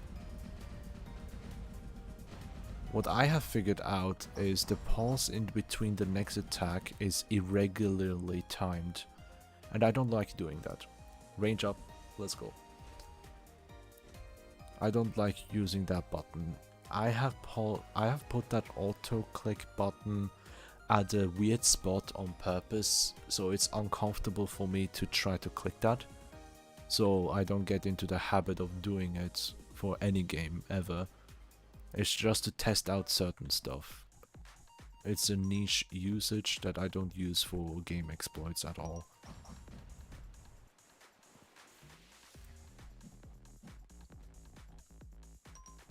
That's fair, that's fair. I don't mind people using the auto clicker to save their fingers, because it can hurt clicking multiple times. So having a tiny auto clicker capped at a low click count like 10 times per second is something I accept for accessibility reasons. Like, as long as people don't hurt themselves. If it's the choice between hurting themselves or using the auto clicker instead, I would tell them just use the auto clicker, don't hurt yourself. It's not even a discussion here. If the game specifically tells you it's banned for online competitive whatever the fuck it is, then abide by the rules. You can't do shit about it. Find something else. If you're dedicated enough, you can find other ways to win. For mobile games, for example, like League of Legends, right? I'm not playing that game, but I'm playing the Pokemon Unite edition of that one. For that one specifically, I cannot play certain Pokemon with very high... Okay, look at the visual bug, I love it so much. I don't mind it because the character that I'm playing is an angel and it feels like I'm hitting them with holy light. I love it. My wife plays Pokemon Unite too much, Masters rank every season. I used to be that too until last week or 2 weeks before. I was on holidays and I missed that ranked season a little bit. I was 13 seasons in a row Master rank. And it's very easy to get that. My point is that certain types of gameplay which require lots of input in a sense is difficult for accessibility issued people, and therefore pick something else. Or if you still want to do that, some cost fallacy, I totally get it. I only had one purchase on that one, and that was for Asakedia because it's my favorite Pokemon. And I've never purchased anything else ever since then. So I don't have the sunk cost fallacy, it's just a... well, sunk cost fallacy in a non-monetary way for me. The reason why it's sunk cost fallacy for me is my stupid pride-ish thingy that I don't feel alright if I'm not at master rank, because I usually stop playing the game as often the moment I hit master rank, and then I start playing casually because it's the highest rank that exists on that one, for example, right? And therefore, oh yeah, the primary specialist and secondary specialist is a very fun one. These two are amazing. I'll go with the secondary specialist, and I can delete it if I don't like it.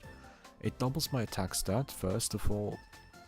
It makes me unable to use my primary attack now, and halves the cooldown.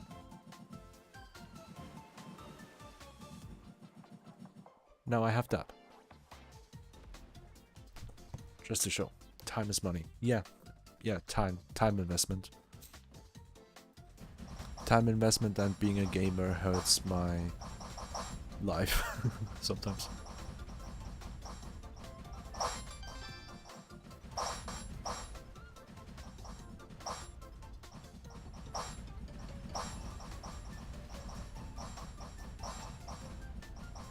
Like, I can't stand the fact that I'm not at the highest rank for a game that I can easily win without much effort.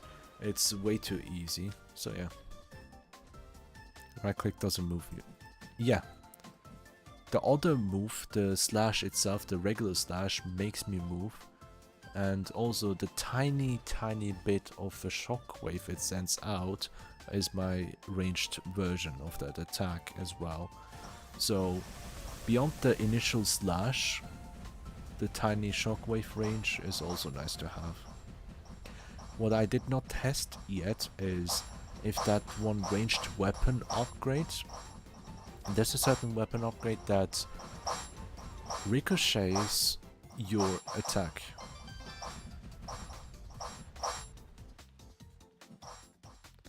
They get hit by this regardless, okay. Okay, I know what to do next.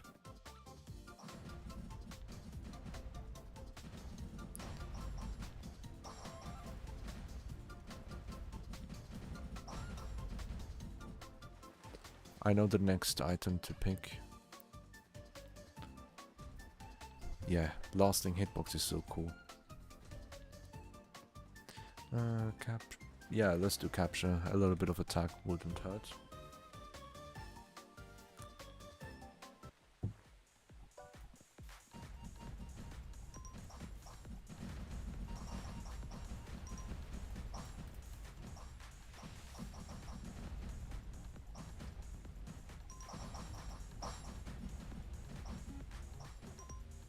I didn't have to use my right click here, but I did it regardless. But this one, steady stance, is one of my favorite buffs here. It increases both attack and defense, and if you have it legendary, it's 20% increase for both. The reason why I get it is for additional defense upgrades, which doesn't hurt to have, you know? Now let me go here for exterminate. My priorities switched a little bit right now.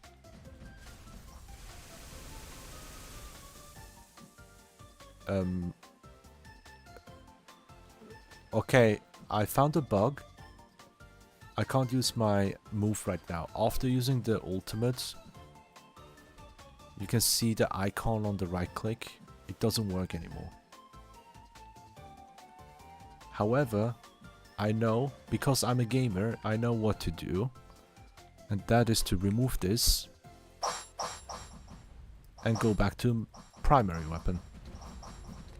Use ultimate again.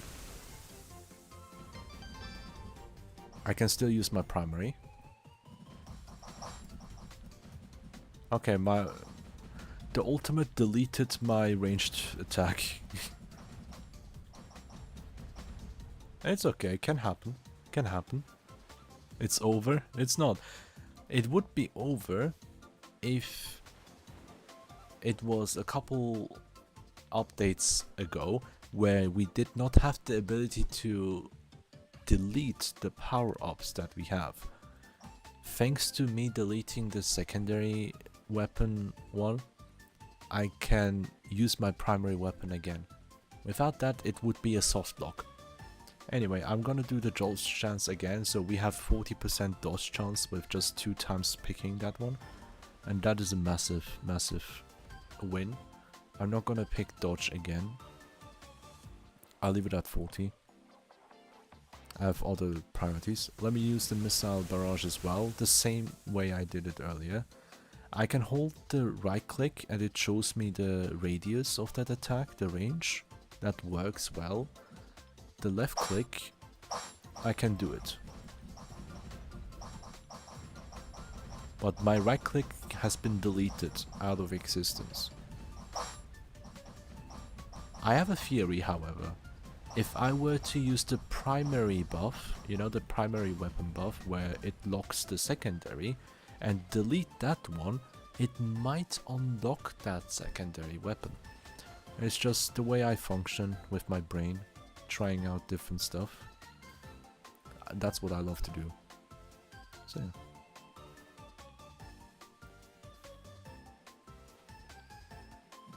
If I click right click, the button on the left one pops up with that animation right here. It's weird. Didn't do that earlier.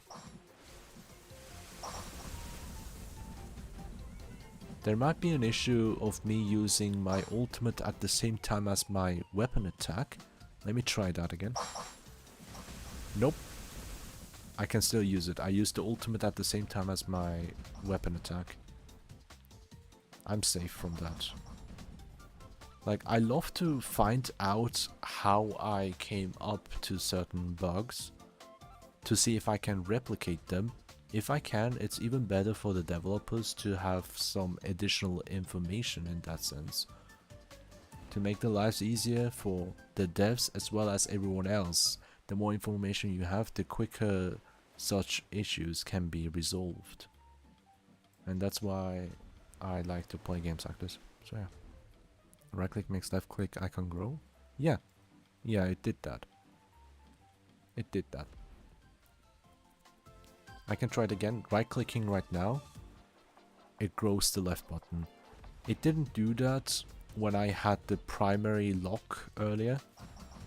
Speaking of primary lock, because I bought this primary lock earlier and deleted that buff, I can use my primary but still have the lock icon here. That's another thing here that's interesting. Burn. Poison. I don't have a single poison, so having an aura at least for that one wouldn't hurt me. So treasure going to this one. You're welcome. Boom. We get a cheer. 20 islands, let's go. The thing is... Oh, I got hit. Oh god. I have to be careful. Oh! My secondary weapon is active again. My secondary weapon is active again.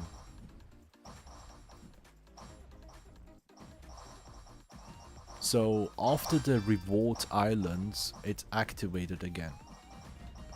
That is interesting. As a gamer who doesn't know how to code, but still interested in how games work with the mechanics, this is a very interesting find. Here's the secondary specialist again. However, I'm going for crit rate right now. I need to get more damage. Biome reset. Oh yeah, biome switch. I didn't think about that one. One thing I thought about was the speed lines has been changed recently, that only after hitting a certain threshold you can get those speed lines. I think it was like at least double of your speed stat at the very least.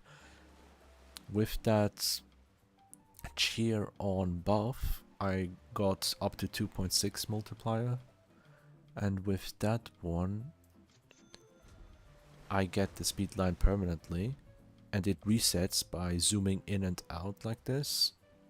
It doesn't hurt me or annoy me as much, honestly, Some people might have issues looking at the screen like this.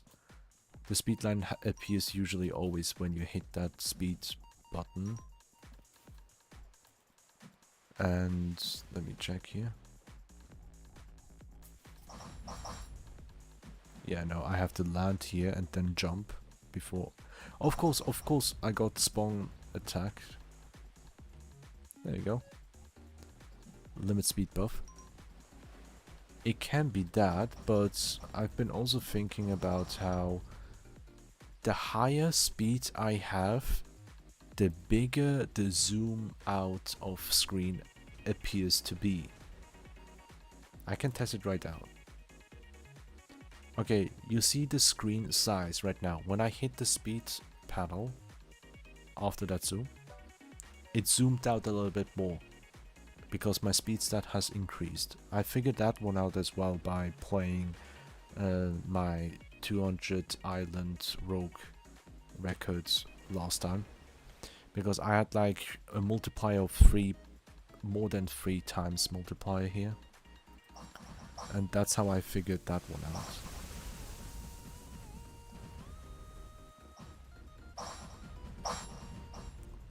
Like, until multiplier number 2, it doesn't really hurt it much, but once you reach ridiculous amounts of multiplier at very high island levels, above multiplier 3,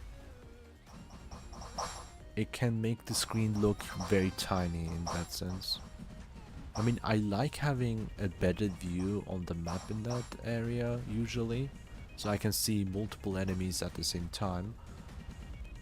There is, however, sometimes the issue that it's too small.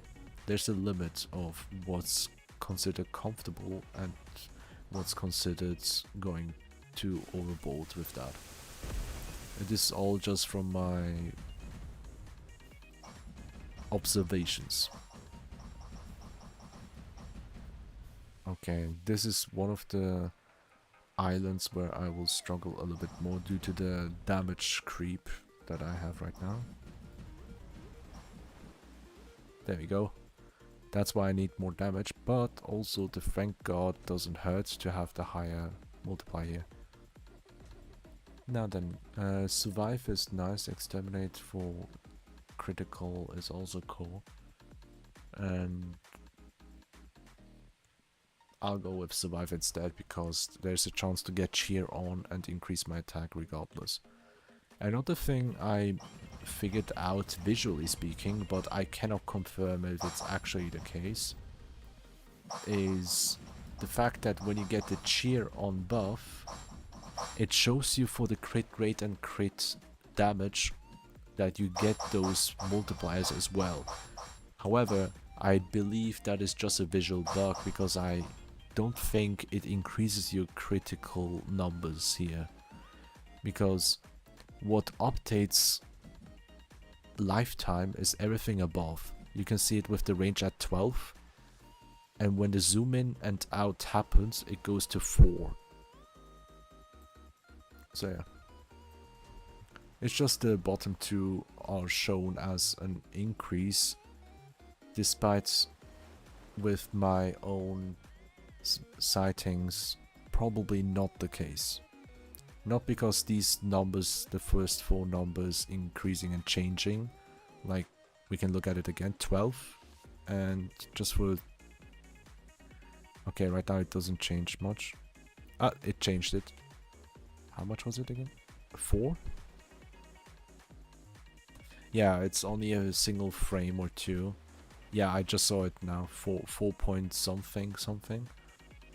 So it doesn't change that number for the crit rate and damage. So also, if it were to increase those 2 stats as well, it would be way too broken. I don't think there's any reason to do that. So I will go for buckshot instead for the extra attack. It's not a big deal though. I love this game regardless. Like, at least I'm in that category of players who are actually aware of the state of the game being early access. And if you look at the version number, it's 0.1 and in the hundreds, of course, but this first decimal that comes after 0 is still 1. So obviously having high expectations is very unrealistic for me as a gamer, at least. Like, I've seen a lot of people trashing on other games like that, and I'm like, bro, can you not read that it says early access first and foremost? And the version number, you should look at that one as well. If it's like 0.9 and having issues like this, like a lot of issues, more than this one, yeah, sure, that's a big problem. Because you're closer to release state at that point.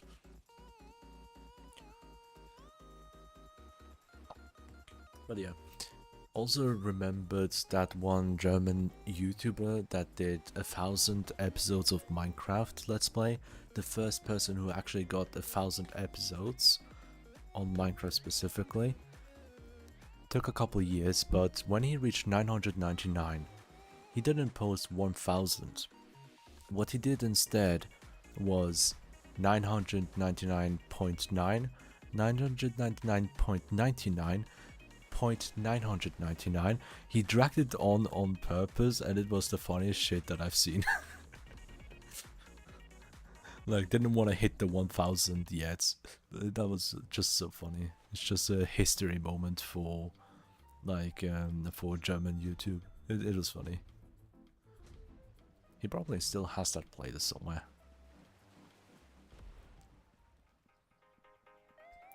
Should be a channel with a couple million subscribers at this point.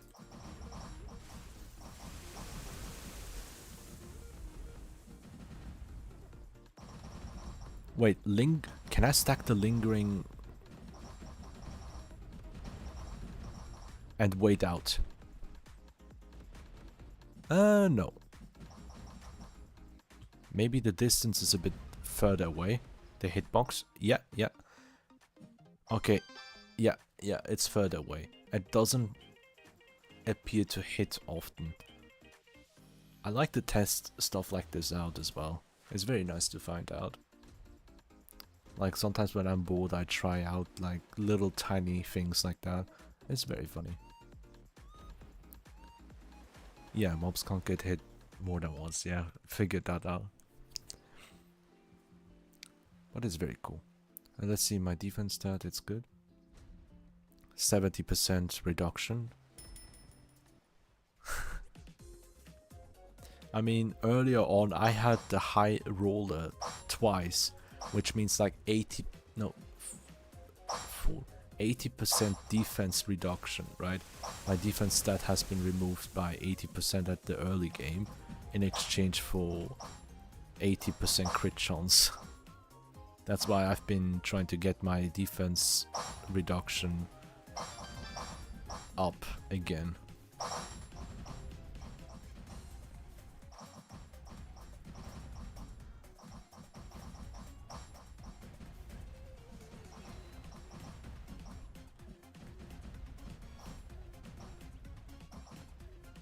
Look, I'm not a normal person. This slime enemy got hit out of the border, the invisible wall, right? Because of the knockback. Falling down. After falling down, it respawns here, right? That wasn't enough. I jumped down into that invisible area with him. I'm like, you do not rest even when you try to respawn. I will stop you from respawning. Sometimes I feel like I'm too cruel. Thank you, Codes. Take care. Good luck with whatever you're doing. Bye bye. Chase him into the depths of hell. Exactly. That's a fun part. Alright, let's see. What do we have? Extra. Why not? More damage, more range. What I found out is that I did not see any single gun icon power up yet. It's for the range one. So my guess is, do you get the range weapon power ups if you have only melee weapons. It doesn't seem like it.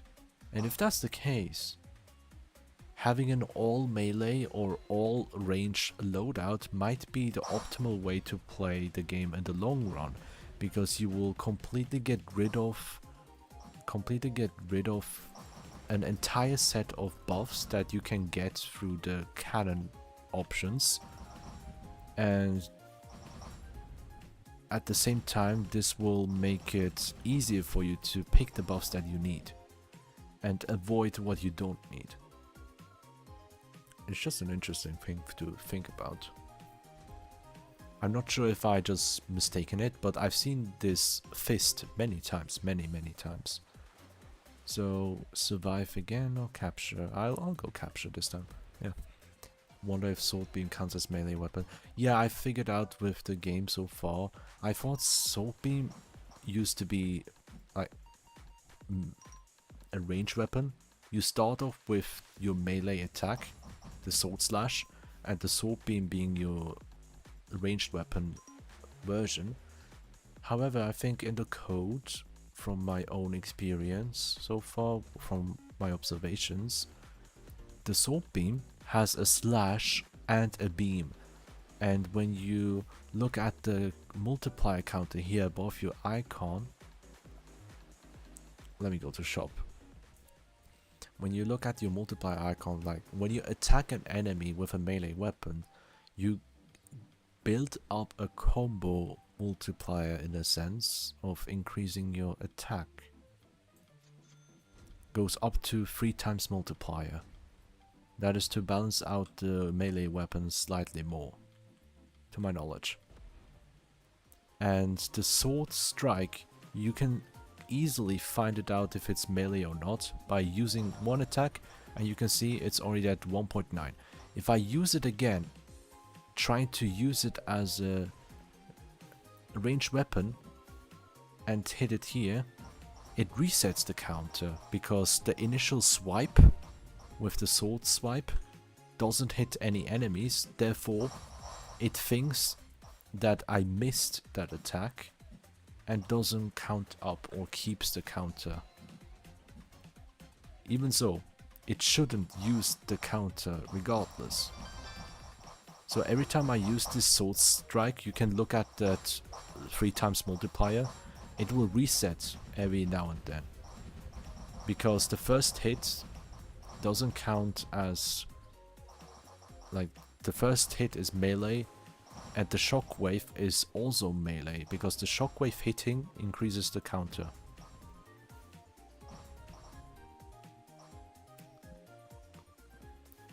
And the shockwave missing makes it difficult. What I wanted to try out like a couple days ago with this beam is to get the ricochet with that beam and test that one out for a ridiculous amount. Would have been funny. So yeah. Like, I literally wanted to have a long range like this one with that beam and have it ricochet at least 5 times or 10 times by stacking that buff and see how it looks like, especially with the cooldown reduction like this one together, to spam that into the entire area just like the magic scythe. Yeah, I did it with the magic scythe when I saw it for the first time. I'm like, oh my god, there's a scythe. I love scythe in video games so much. And then I found that weapon, I got very hyped. I tried that scythe out. It was not what I expected, but I do not complain because that's also very cool. What I like about that weapon design, the way it works, is that when you see a scythe, you expect it to be a melee weapon. However, the way you added that lingering effect like thingy as a circular saw blade in a sense is something that not many games have, and it feels more unique in that sense. It makes me appreciate the scythe more. It's so nice to see different people coming up with different ways of using weapons. With a scythe, I did not even think of using it like a boomerang, saw blades kind of thing. It's so cool. I love it. Okay, very cool. I'll skip to the shop. And we're getting to the final boss. Let me do... Let me do 2 poison auras together. I didn't even realize we're already at 100. What the hell? Time flies sometimes. Okay, now all in.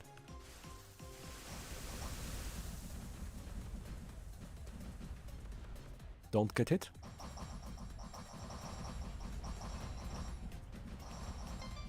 There we go. Took me a while to kill. Also, this raw power stat is such a game changer early on if you have it. It's so cool. Ah, unfortunately I have beaten it with island number 100. Ah, what do I do? What do I do with my life?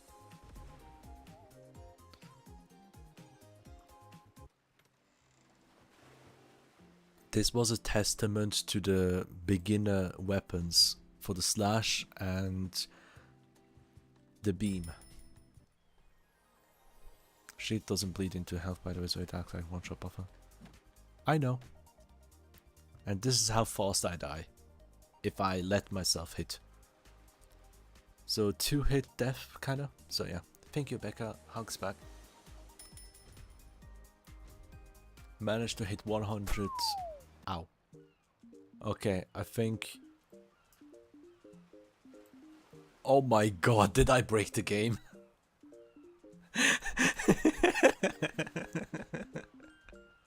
This is funny. This is funny. Also, quality of life. Tap it twice and it's... The second time I click the reward, it counts every single enemy left, so I don't have to click it like 10 times to grab them. I love that quality of life change. Oh. The game is so hyped about this achievement of reaching Island 100. Also, the reason why I wanted to check if... the reason why I wanted to do this... Yes, it works, yes! I added this as a friend slot only because I saw my other friend, this one, right, having a special icon. Now my main slime has this loyal follower badge attached. I love this so much. So all biomes in one single rung and rogue expedition as a friend. Yeah, my own friend. Unfortunately, I don't have the purebred icon because this slime was born before that update. And because of that, I said, fuck it, I'm just gonna add S rank for fly and speed. It already had defense and power at S rank if I remember correctly, and stamina was at D. And I put it up to A rank because I'm like, well, I'm not gonna get the purebred icon regardless, so might as well use the course to upgrade that stat. Why not? But yeah, I might keep those exploits. What kind of exploits? You mean the no follower exploits that we found out? Because it's nice. It can be a secret for everyone who plays the game that they can find out on their own, just like I did. It goes along with this little line at the very bottom. Find more secrets in game. Literally, if anyone asks, you can always say, hey look, I already have it in the tutorial. Find more secrets. I just love bending the rules in that way and being such a sneaky little boy. The fallback, yeah.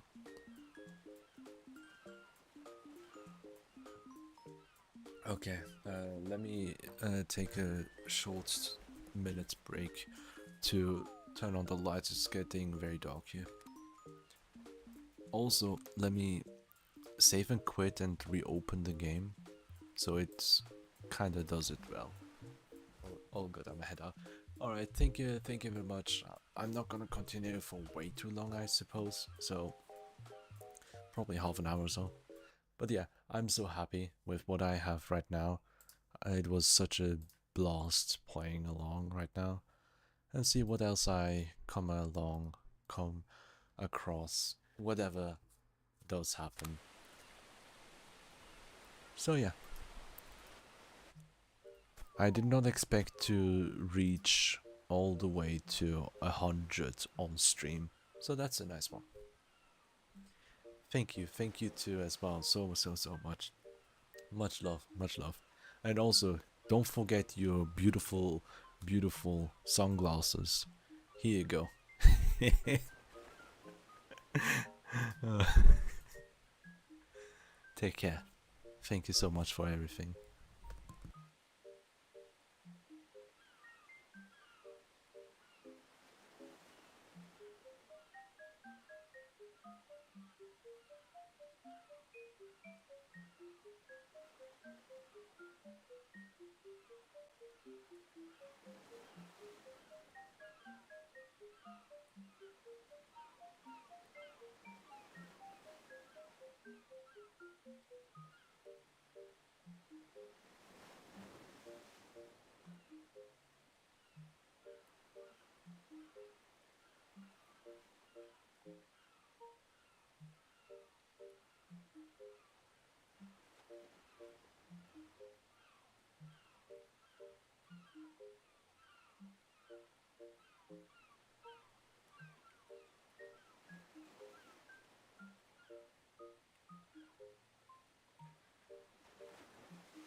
And I have returned. I just wanted to mention how much I really adore this tiny music. Right now I want to check the shop real quick because with all the money that we have gathered, I can't buy anything beyond the mystery eggs, right? All I can do is adding the buffs here, like buying stuff once I have enough money. Because I bought out everything. So we're gonna take a chill time right now. I'm not gonna play much on the Nightmare Expedition or whatever. I'm done with it. Rogue Expedition is the real deal. Very difficult, starting from level 1 stats. And yeah, you've seen it. How tough it can get. So we're gonna chill for the most part on the island one. Ooh, I got a crown for being a small one. Yeah, you probably have seen a second currency, the crowns above the coins at the very bottom. I have 39 crowns now. The crowns are a second currency that you can get by fishing as well as doing the rogue expedition. every time you go to a rewards chest, at every 10 stages you get a single crown. Or you go fishing here, which is always another option. But you also have to get either the small or big version. It has to be small or big. Let's see. Maybe the sound is on point in general. Yeah. I didn't mention it while the developer was here, but I mentioned it probably on Discord before. My favorite soundtrack is the deserts biome.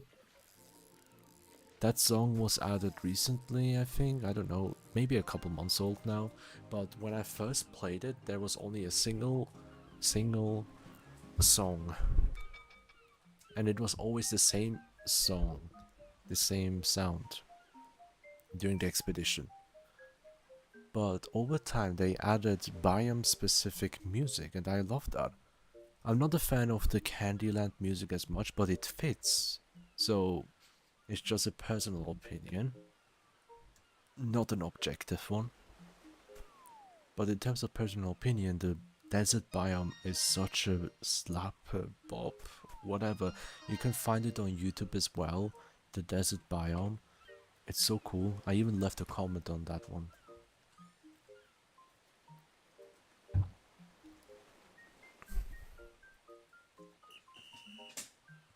Now let me call the slimes here.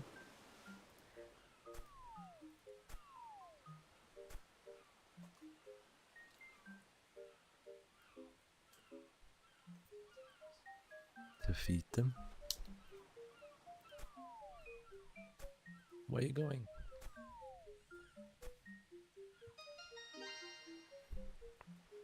There you go. Giving lots of headpats for being a good slime here. Yeah. That's Cream. I named it Cream, and this one I named it Iron Mouse. Why did I have those names? It was because the last time I played this game on stream for a little bit, it wasn't a fully dedicated stream, I suppose. It was just around the time where I was switching games from one game to the other, or having a multiple chill game stream. I had created a new playthrough, and that's when, well, I had to create a new playthrough because the very first time I played this 4 months ago, it was on a no save game file or something like that. It did not save the game at all. All the progress was lost the next day. But it wasn't that bad. Losing that progress wasn't bad because I gained knowledge. I know how to catch up quickly, I know how to play with the worst stats probably, you know. I don't have to pick my best one. You've seen me playing with the newly hatched slime at the very beginning. So yeah. Also another thing here, we have a football, a soccer ball.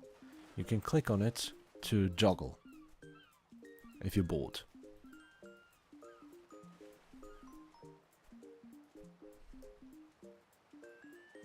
Sometimes your slime will attack it.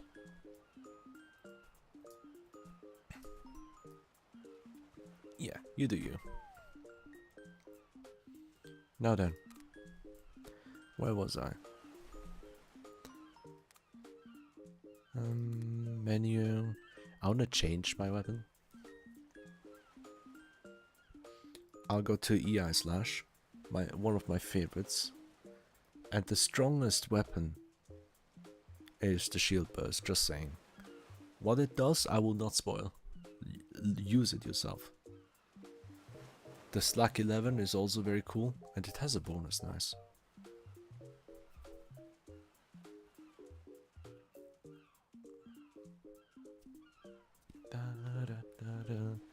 Yes, Becca, what's up?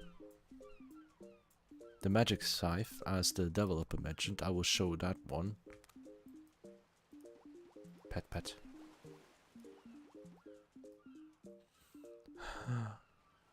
Peak game design, yeah.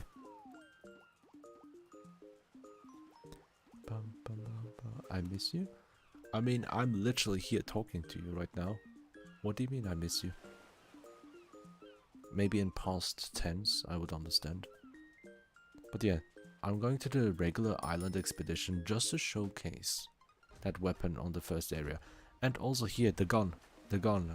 I didn't see that at all. So, the scythe is this one.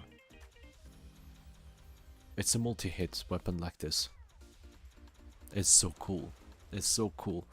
Remember when I talked about it during the rogue expedition, how much I love this weapon?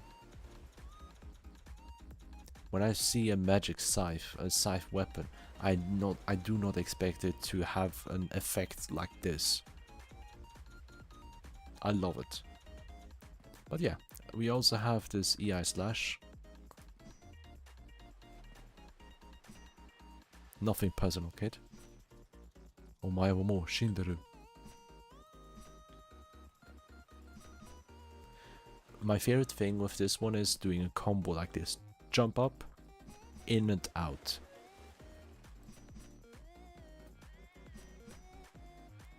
Yeah, what are you doing today? I'm literally playing this game, as you can see. And after I'm done with streaming, I will go dog walk and slowly head to bed. I've had work before stream, of course.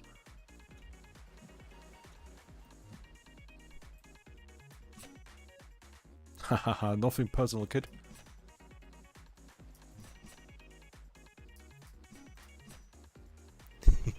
I love this. Now, these are the specific buffs that you can get, like projectile speed, how quick it goes out, but the targeting shot here. Targeting bullet +1. That's a funny one. You'll see what happens. And there's another shot with that one. We're lucky. We might have two at the same time. The magic scythe with the piercing, bullet penetration is also funny. Let's do that too, both of them. And then go to extermination 1. Here we go. Bored and not feeling good. I'm sorry, maybe you can play this game, it's very fun. Let's see what happens. This scythe tracks the next enemy. Now, if I were to do this,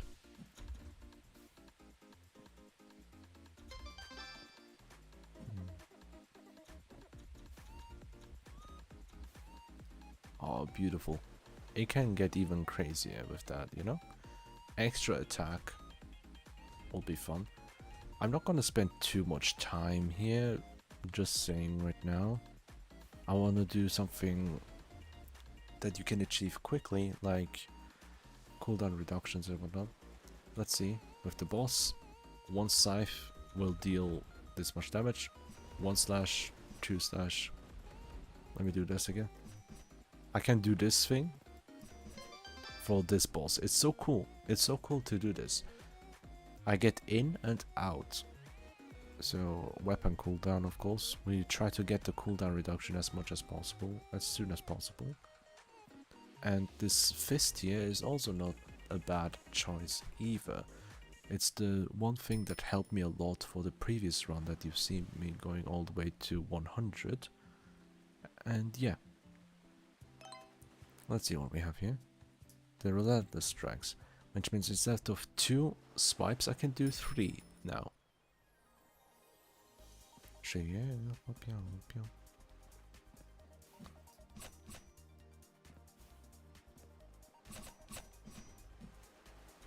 Boom.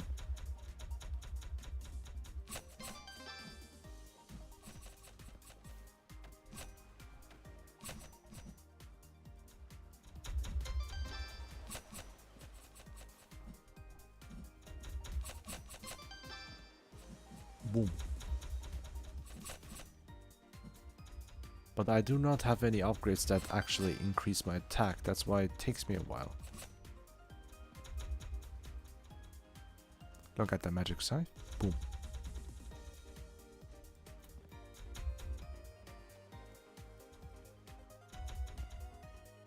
From one hit to the next. It's much better with the slash here. Range up. That should do. You're cute too, thank you. A better range means the scythe itself is bigger. I didn't try doing a huge range upgrade for that one, but I'm gonna end it here with this run and focus more on the island itself right now. That was enough time for the expeditions. We spent like, we spent like almost 1.5 hours in the rogue expedition, or just all expeditions in total. Let me call it the tutorial expedition early on, right? And now, something funny. 1, 2, 3, 4. The regular eggs stacked on top of each other. 1, 2, 3, 4. Boom. Egg hatch and the egg bomb. This is a slime with power S. I will sell it. Boom. Bye bye. This 2SD. Sell. This one 2SD. Ooh, I will keep this one. I will keep this slime.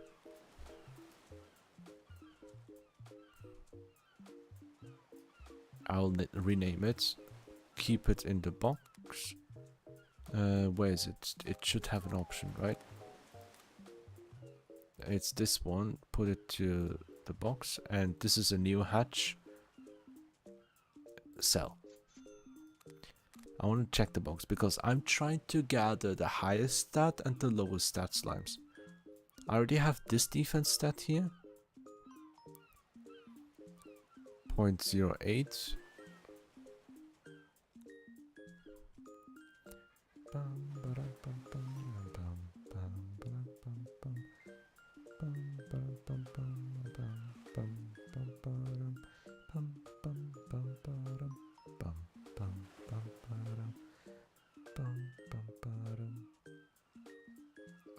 I can delete this one. Nope, my regular one stays here. Oh yeah, shop. Let's see. Nothing else, right? Just mystery eggs, of course. I don't have much options left anymore. I will sell this slime here. Unlock it and then sell. Each slime that you sell should give around 100 gold, I think. So yeah. Let me feed the slime. Look at this beauty.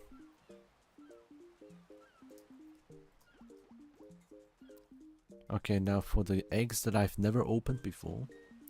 I saved up 30 hologram eggs, 3 shiny eggs, and 4 two-toned eggs. Let me start with two-toned eggs. Oh, this has a pancake on top. Wait, whoa, that's a nice one. 2 very low stats. Well, kinda low. I'll keep this one. Pancake. I'll name it Pancake. Body color is gray. Two-tone color is green from the bottom up. Dingus orange. Cool.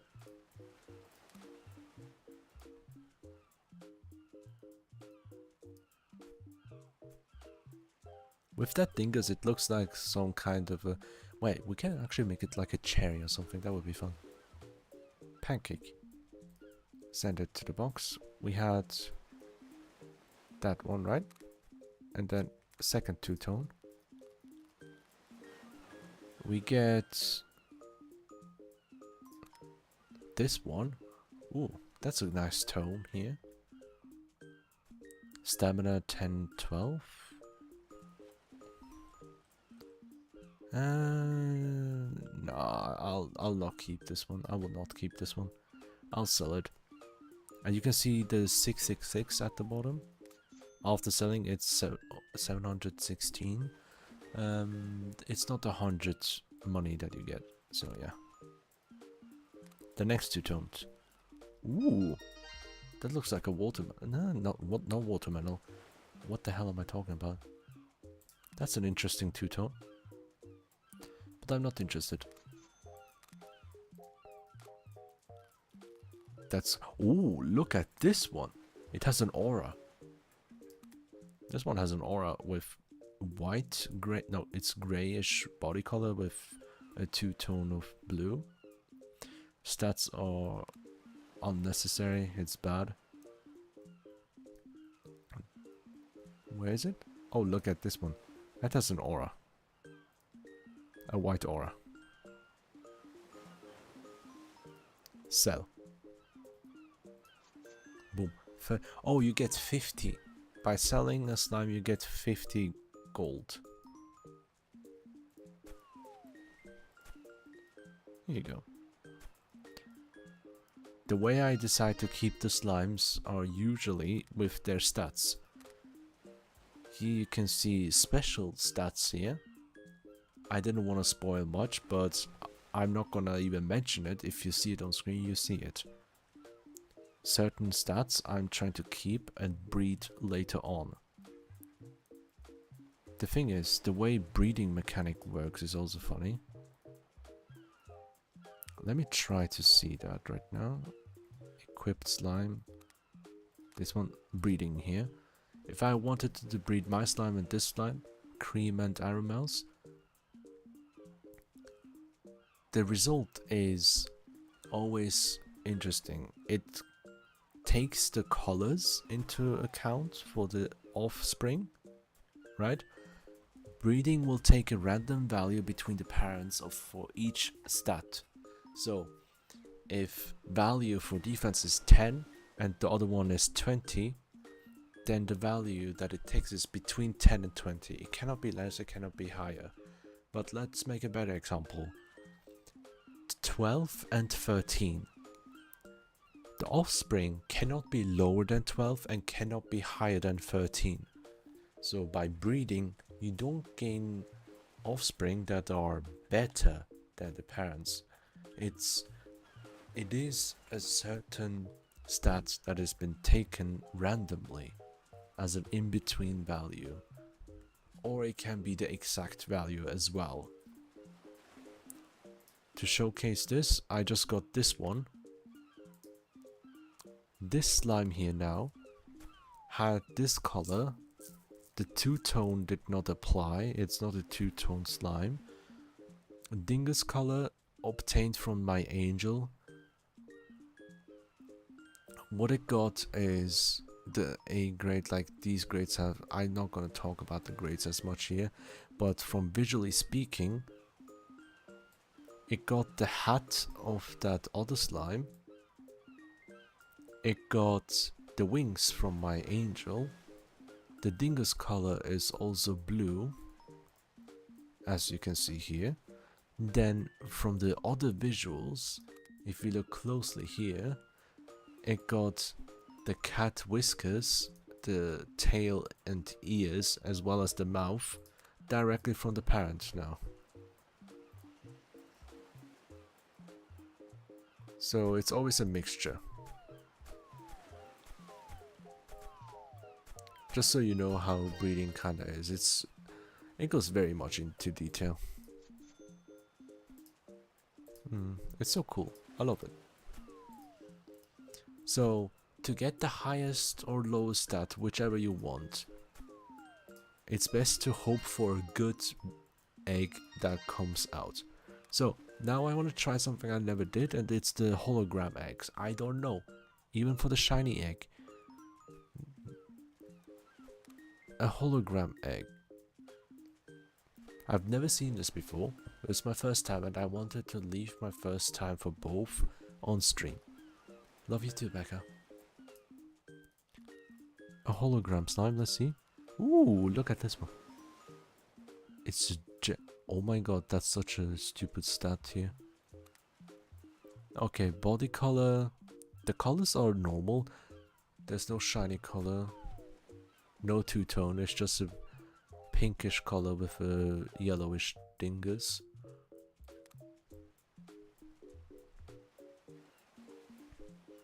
Huh.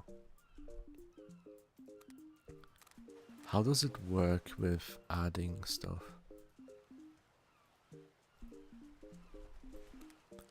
I can add the demon tail if I want to, no. I can add mouse ears, cat ears, rabbit, sheep, fennec, tail, no tail.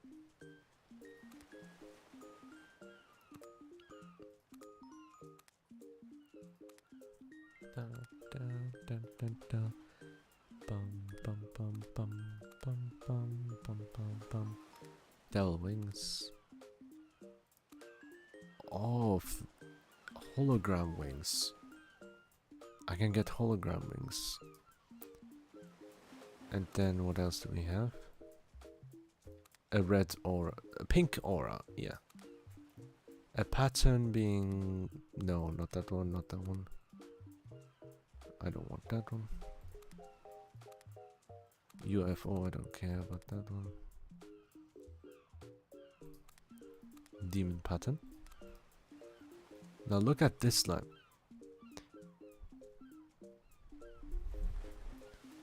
Hologram wings. What if I were to change the hologram wings to regular wings? Then it doesn't look like a hologram anymore. Okay, I see. That's interesting. So when you buy a cosmetic once and delete that slime away, you still have those items. The cosmetics are not deleted forever. I still have the hologram devil wings, you see? I still have those, and the pattern also, the demon mark pattern didn't get deleted. So yeah.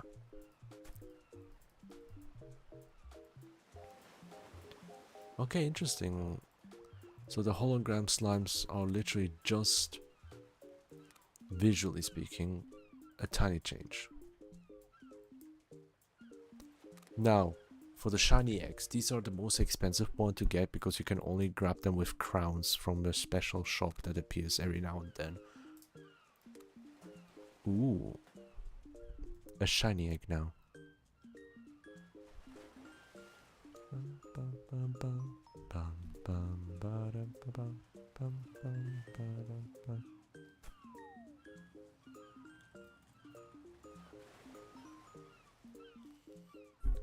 I'm gonna wait, I'm not gonna speed up that one. Let's see what happens.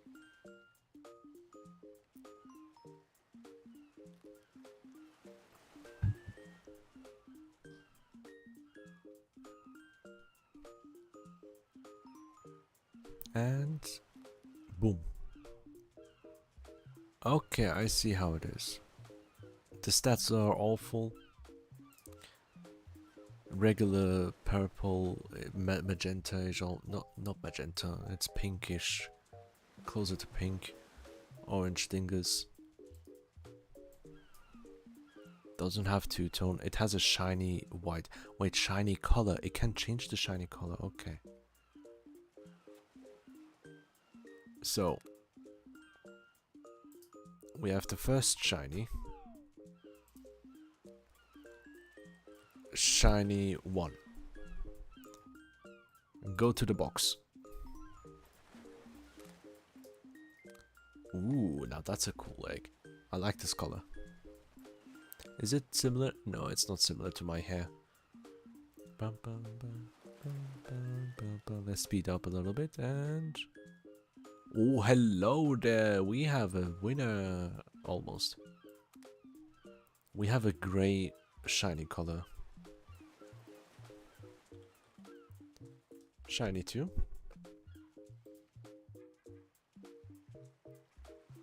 That's a nice color palette though.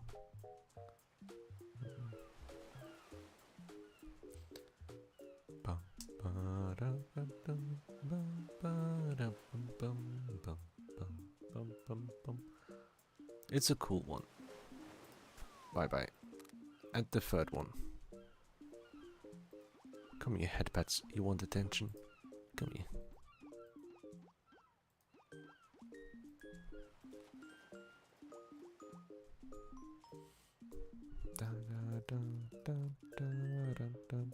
This is a single S and B all overall. The shiny color is white. It doesn't change much. I will delete shiny number 3. You know what? Let me keep them. Shiny are difficult to obtain. Shiny 3. Send. So in my box now I have 3 shiny. Chao. I was gonna say almost. Slime. This is not the Chao Garden.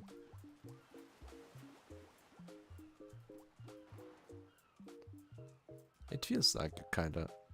It's inspired by that. And it's the reason why I really got into this. By the way, that little icon here next to my tail that I'm kinda censoring, it's literally a Chao head, in a sense. It's heavily inspired. But the art direction, I don't know how much it will change moving onwards, you know? It's still in super early stage, early access and all that stuff. Despite that, we've gotten so many updates already over the past couple months, right? 4 months since I last played it on stream. That was my first time ever. Since then we have fishing, we have nightmare and rogue, and we have new totem bars with the cannon rewards. It was only those 4 at the top. Additionally, we didn't have, as I said, fishing, right? We didn't have half of, well, we didn't have scythe, bio and claw. We only had up till splat gun, I think. We didn't have, yeah, we did have magic gun. We did have that one, I remember that.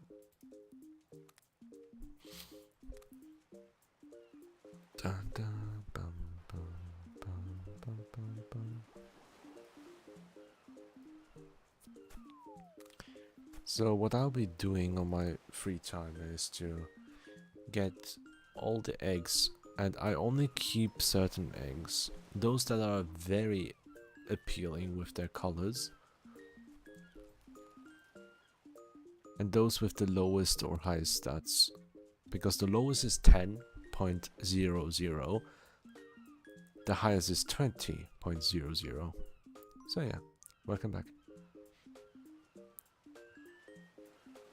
Bum, ba-dum, bum, bum.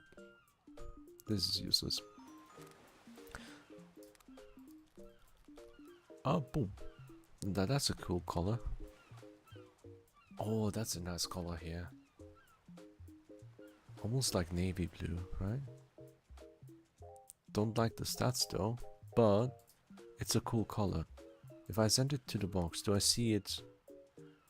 Oh, it's grayed out. Maybe that's how hologram slimes are grayed out. Okay.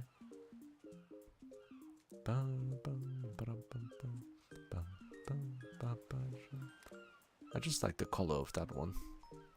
So yeah, this is how I play the games. Like, let me showcase exactly how I play on my off time. Big hugs to you.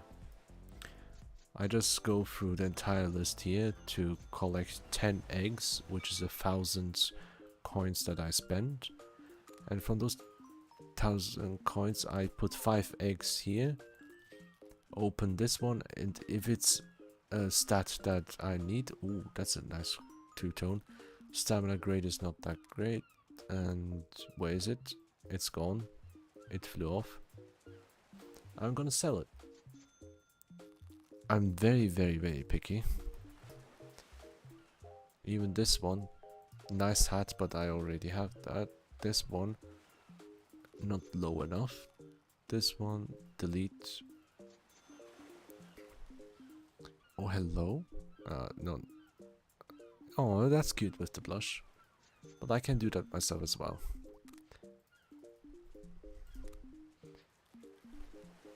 There we go, nothing here, but that two-tone is a cool one. I'm not interested though. I'm not interested in that one. Yeah, no. Now this one has a very low power. I keep this one.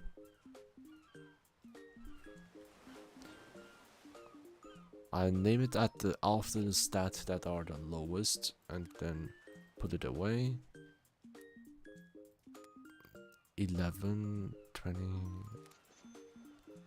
and the next slime, don't need it. This one go to send to the box. There you go. This is how I play the game on my off time. Collect lots of money, do some shit. I will do Nightmare Expedition because there are many rewards still from that one that I haven't gotten yet. The reason being is I was too focused on getting the Rogue Expedition 100 Islands achievement before I actually move on. And the Rogue Island also gave me the crowns here, as you can see, special currency earned from specific conditions. It doesn't tell you much. So, beyond that, I've seen this one. This is the fish log. It tells you, it shows you all the fish that you captured, right? With a short description of what it is, like this one, meteorite, how is it on fire? Still on fire, right? Then we have the fridge. Is it fresh? Well, it's certainly chilled, right? I didn't unlock all of these one on purpose because I don't want to spoil when I show this one. And you can see your records. Like this one has the treasure chest has a tiny crown on the left side, which means I've gotten the smallest version, well, a very small version of this one. It has an icon on it, doesn't have anything else. Also, you can change, like, as you can see here, on the boat, you can change which fish that you want to put on. I can put an axolotl. If I click on it, it will show the axolotl. But I really love the fish PNG. I really love this one so much. If you put your ear close to the fish, you can hear someone talking what a JPEG is, whatever that is. Fucking hell. I like to see this little PNG of this one. It's so funny. Not the JPEG. We don't want the JPEG. Beyond that, we have the achievements button here. You can see for yourself. I'm not gonna hover over them. Not gonna tell you what those are. You can hover over and see that. That's all I'm gonna say. And the power-up index. If you don't know what kind of power-ups that you would want, or if you want to read it up on your own, you can go hover over them to see each power-up that exists in the game. This is the list. This is the list. For example, the auras for yourself and the friend slime, as you can see here, for all 5 elements or attributes as the game calls them. Then the friend guards and the cheer arm. We have the black hole. This one will make your game a bit laggy. The shockwave if you want social distancing. It's also funny. Pieces, the pie slicer looks so funny as well when it's actually being played. So yeah. The ice field can make your game lag if you have like the dash cooldown very low. It's only if you go overboard with some combination, and I'm really good at doing that. Also, when you go to your menu, you can save here, and whenever you want to close the game, click here, save and quit. It will always save. That button here is just the credits here. I'll leave it here. The music from JoJo Tunes and Sparse Boy. The desert island, the desert biome music is from JoJo Tunes, and as I mentioned before, check out the YouTube page, because if you search up Slime Garden JoJo Tunes, then you will find those videos, those music soundtracks that they have created. Big shout out. And this background music is so chill. It's the perfect chill island background thingy. The cool thing here, we have a jukebox. It's from Sparse Boy, the default song. Default music of the garden. I love it so much. You did a great job. Overworld?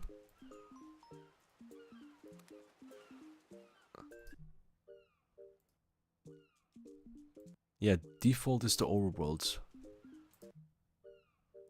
Oh yeah, when it's rainy, it's different. Winter? I remember hearing this version, because when I played, it was winter time.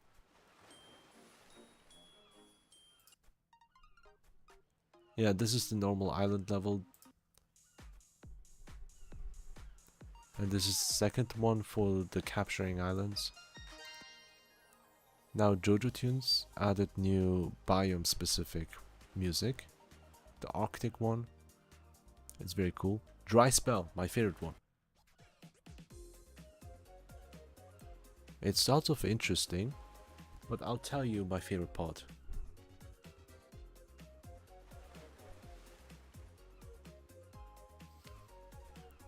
It's gonna appear soon.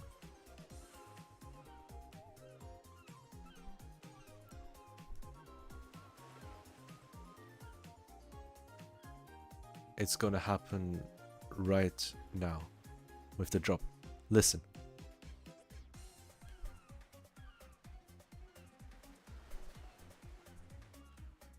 It's just a bot, man.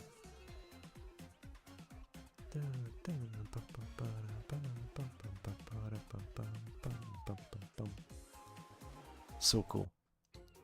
The sugar scary as well. Well made. The shop music is also so chill. Rest Island. Angler's Respite. Yeah, the fishing. Unused music? From an older project. Oh, that's a secret. Hi, Fruitbat. I've never listened to this one.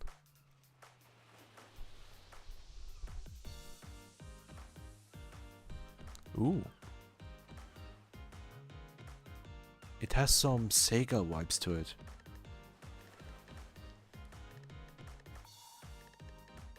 Definitely has some Sega vibes.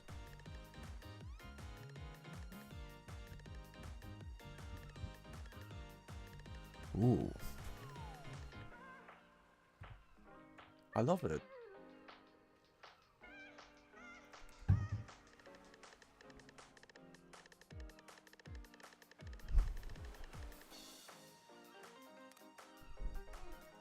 Oh, it goes even more. You know, credit is where credit's due. Both of them are amazing.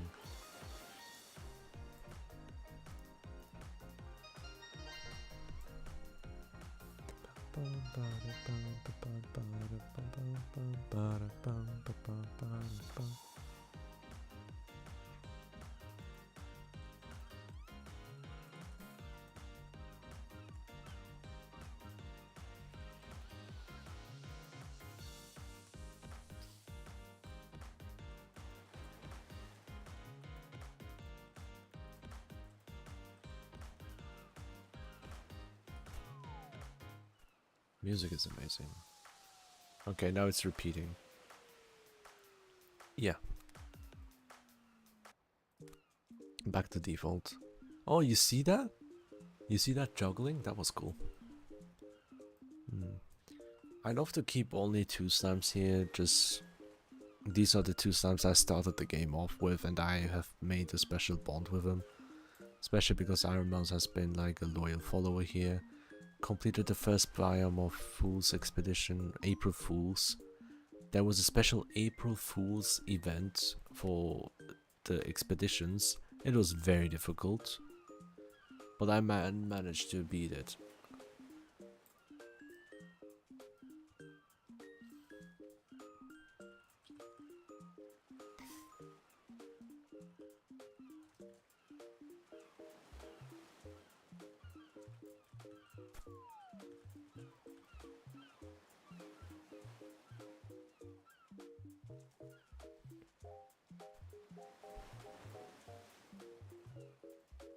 Sorry, I'm just really distracted by music. I'm just chilling. When I play this game on my own, I've been chilling like this all the time. Like, I can still try the 2 hologram eggs, like here. Use this. Oh, that's cute. Not useful, but it's a small slime, right? 0.78.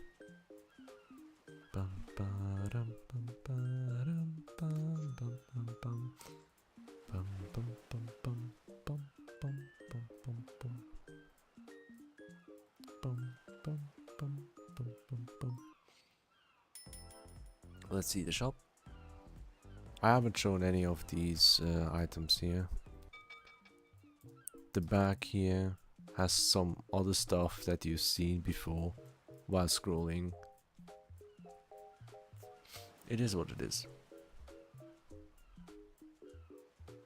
Bum, ba-da, bum, bum, bum, bum, bum, bum.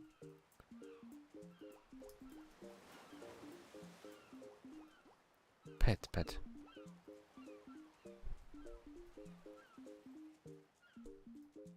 I wanna give Cream the pear. No. Yeah, the pear. You see how fast it increases with a single food like this? That's why they're very cool. Yeah, you can go very high levels here. But I stopped paying attention to them since, like, ever since I picked this game up last week again, when I really got into it again.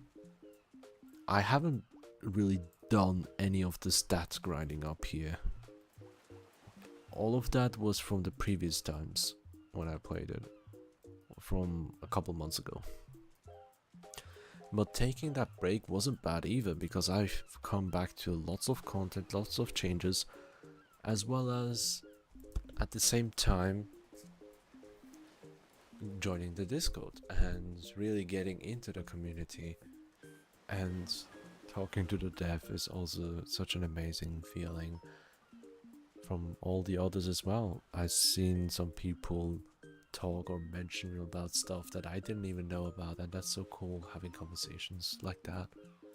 And moving onwards, next week especially, I will be streaming that new game mode that will appear with the next update. Until then, I don't know. We'll see. Tomorrow, I am mostly free for the afternoon, and I'll be streaming that one Switch game that I really wanted to play for the longest time. Let me see if I still have it here on the shelf. Yep.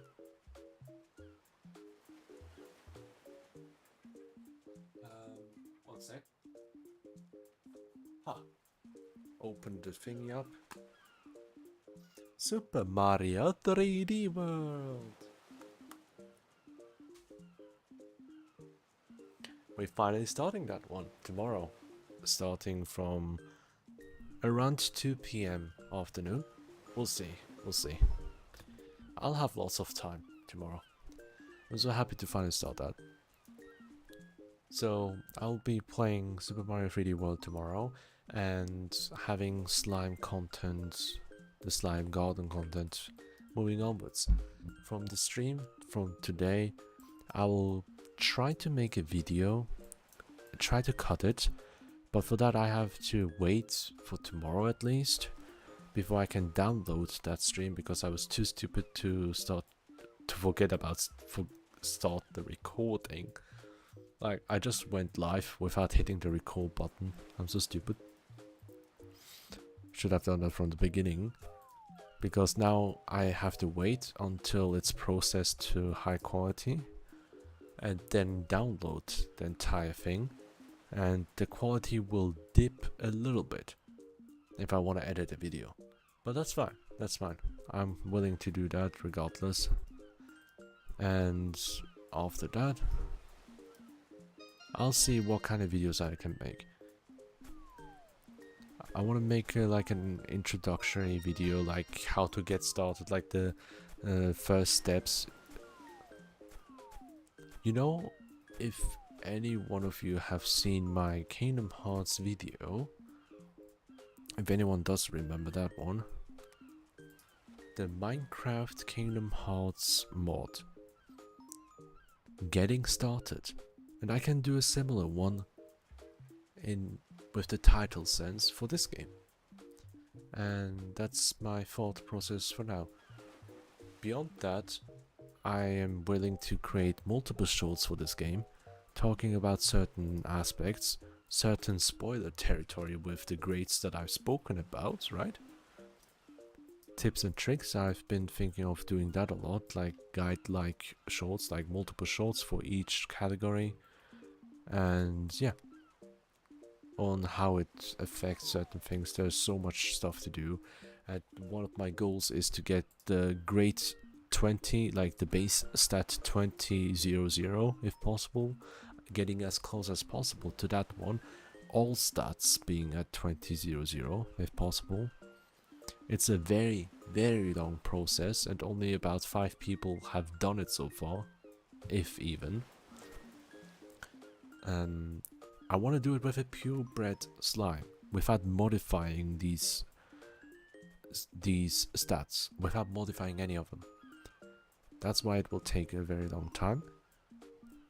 On the contrary, I'm also trying to get the lowest grades possible at 10.00.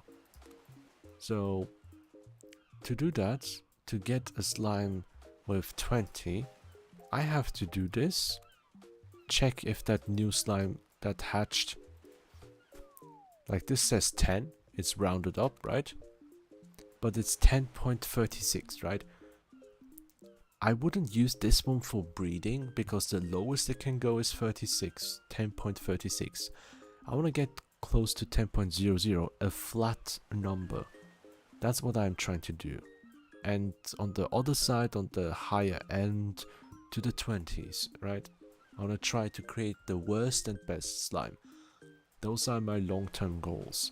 And once I'm done with that, I want to think of having a slime of flat numbers from 10 to 20. All 10, all 11, all 12, 13, 15, and so on, you know? It's a very long-term goal that will take ages, months even, but that's something that I can work on every now and then, because it's such a chill game. There will be tons of updates. Speaking of, again, just to mention, we'll have a new game modes starting next week. And the developer updates this game basically on a weekly basis. Every single week almost, we get an update. Sometimes bug fixes, but also actual content, you know?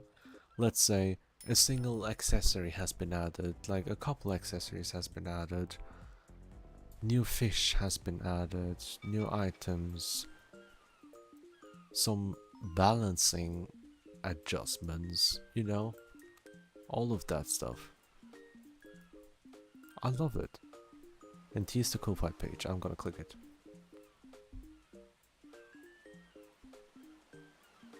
Bum, bum, bum. Custom accessory request in My Slime Garden. Request me for a custom accessory of your choosing in the game My Slime Garden.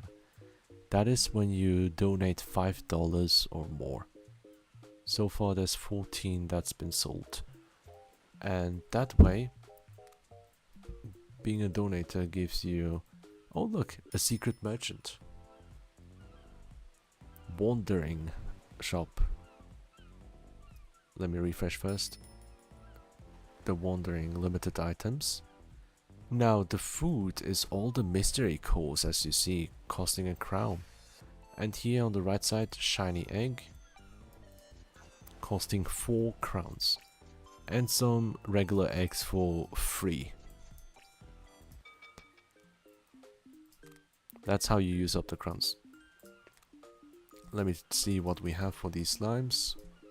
That's a cool slime, 19.15, it's not that what I'm looking for. This one has not it at 10.45. This one is Sephiroth with that hair and the heart shape, it's so funny. It's so goofy looking.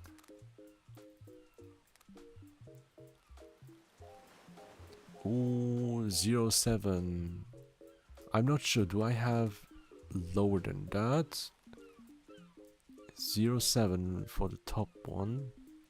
01. I literally have 10.01. So the 07 goes away.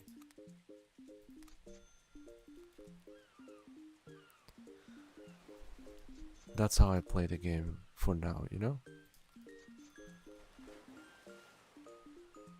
That's not gonna be it. And then that's about it. The shop should be refreshed because every minute it refreshes, or you spend 100 coins to do it. And you can get two-toned eggs here as well for 2 crowns. But I'm gonna buy the limited items that are for free, you know, no crowns. That way I can keep doing this. Not the slime that I need. 1043, that's not necessary. 11, not good. For the time being, I'm only gonna focus on the 10s and 20s before I even attempt going for the 11 to 19, because that's not the most important part right now.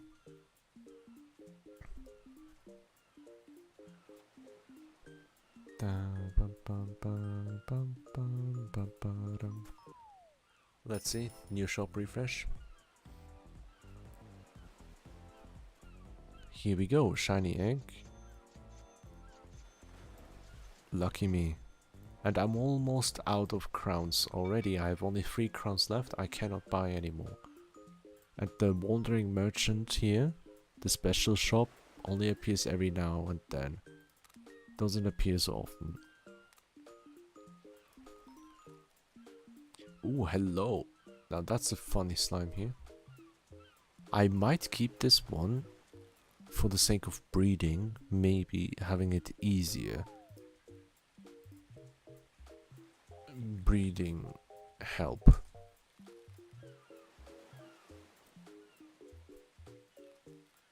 I'll mark them as such as well.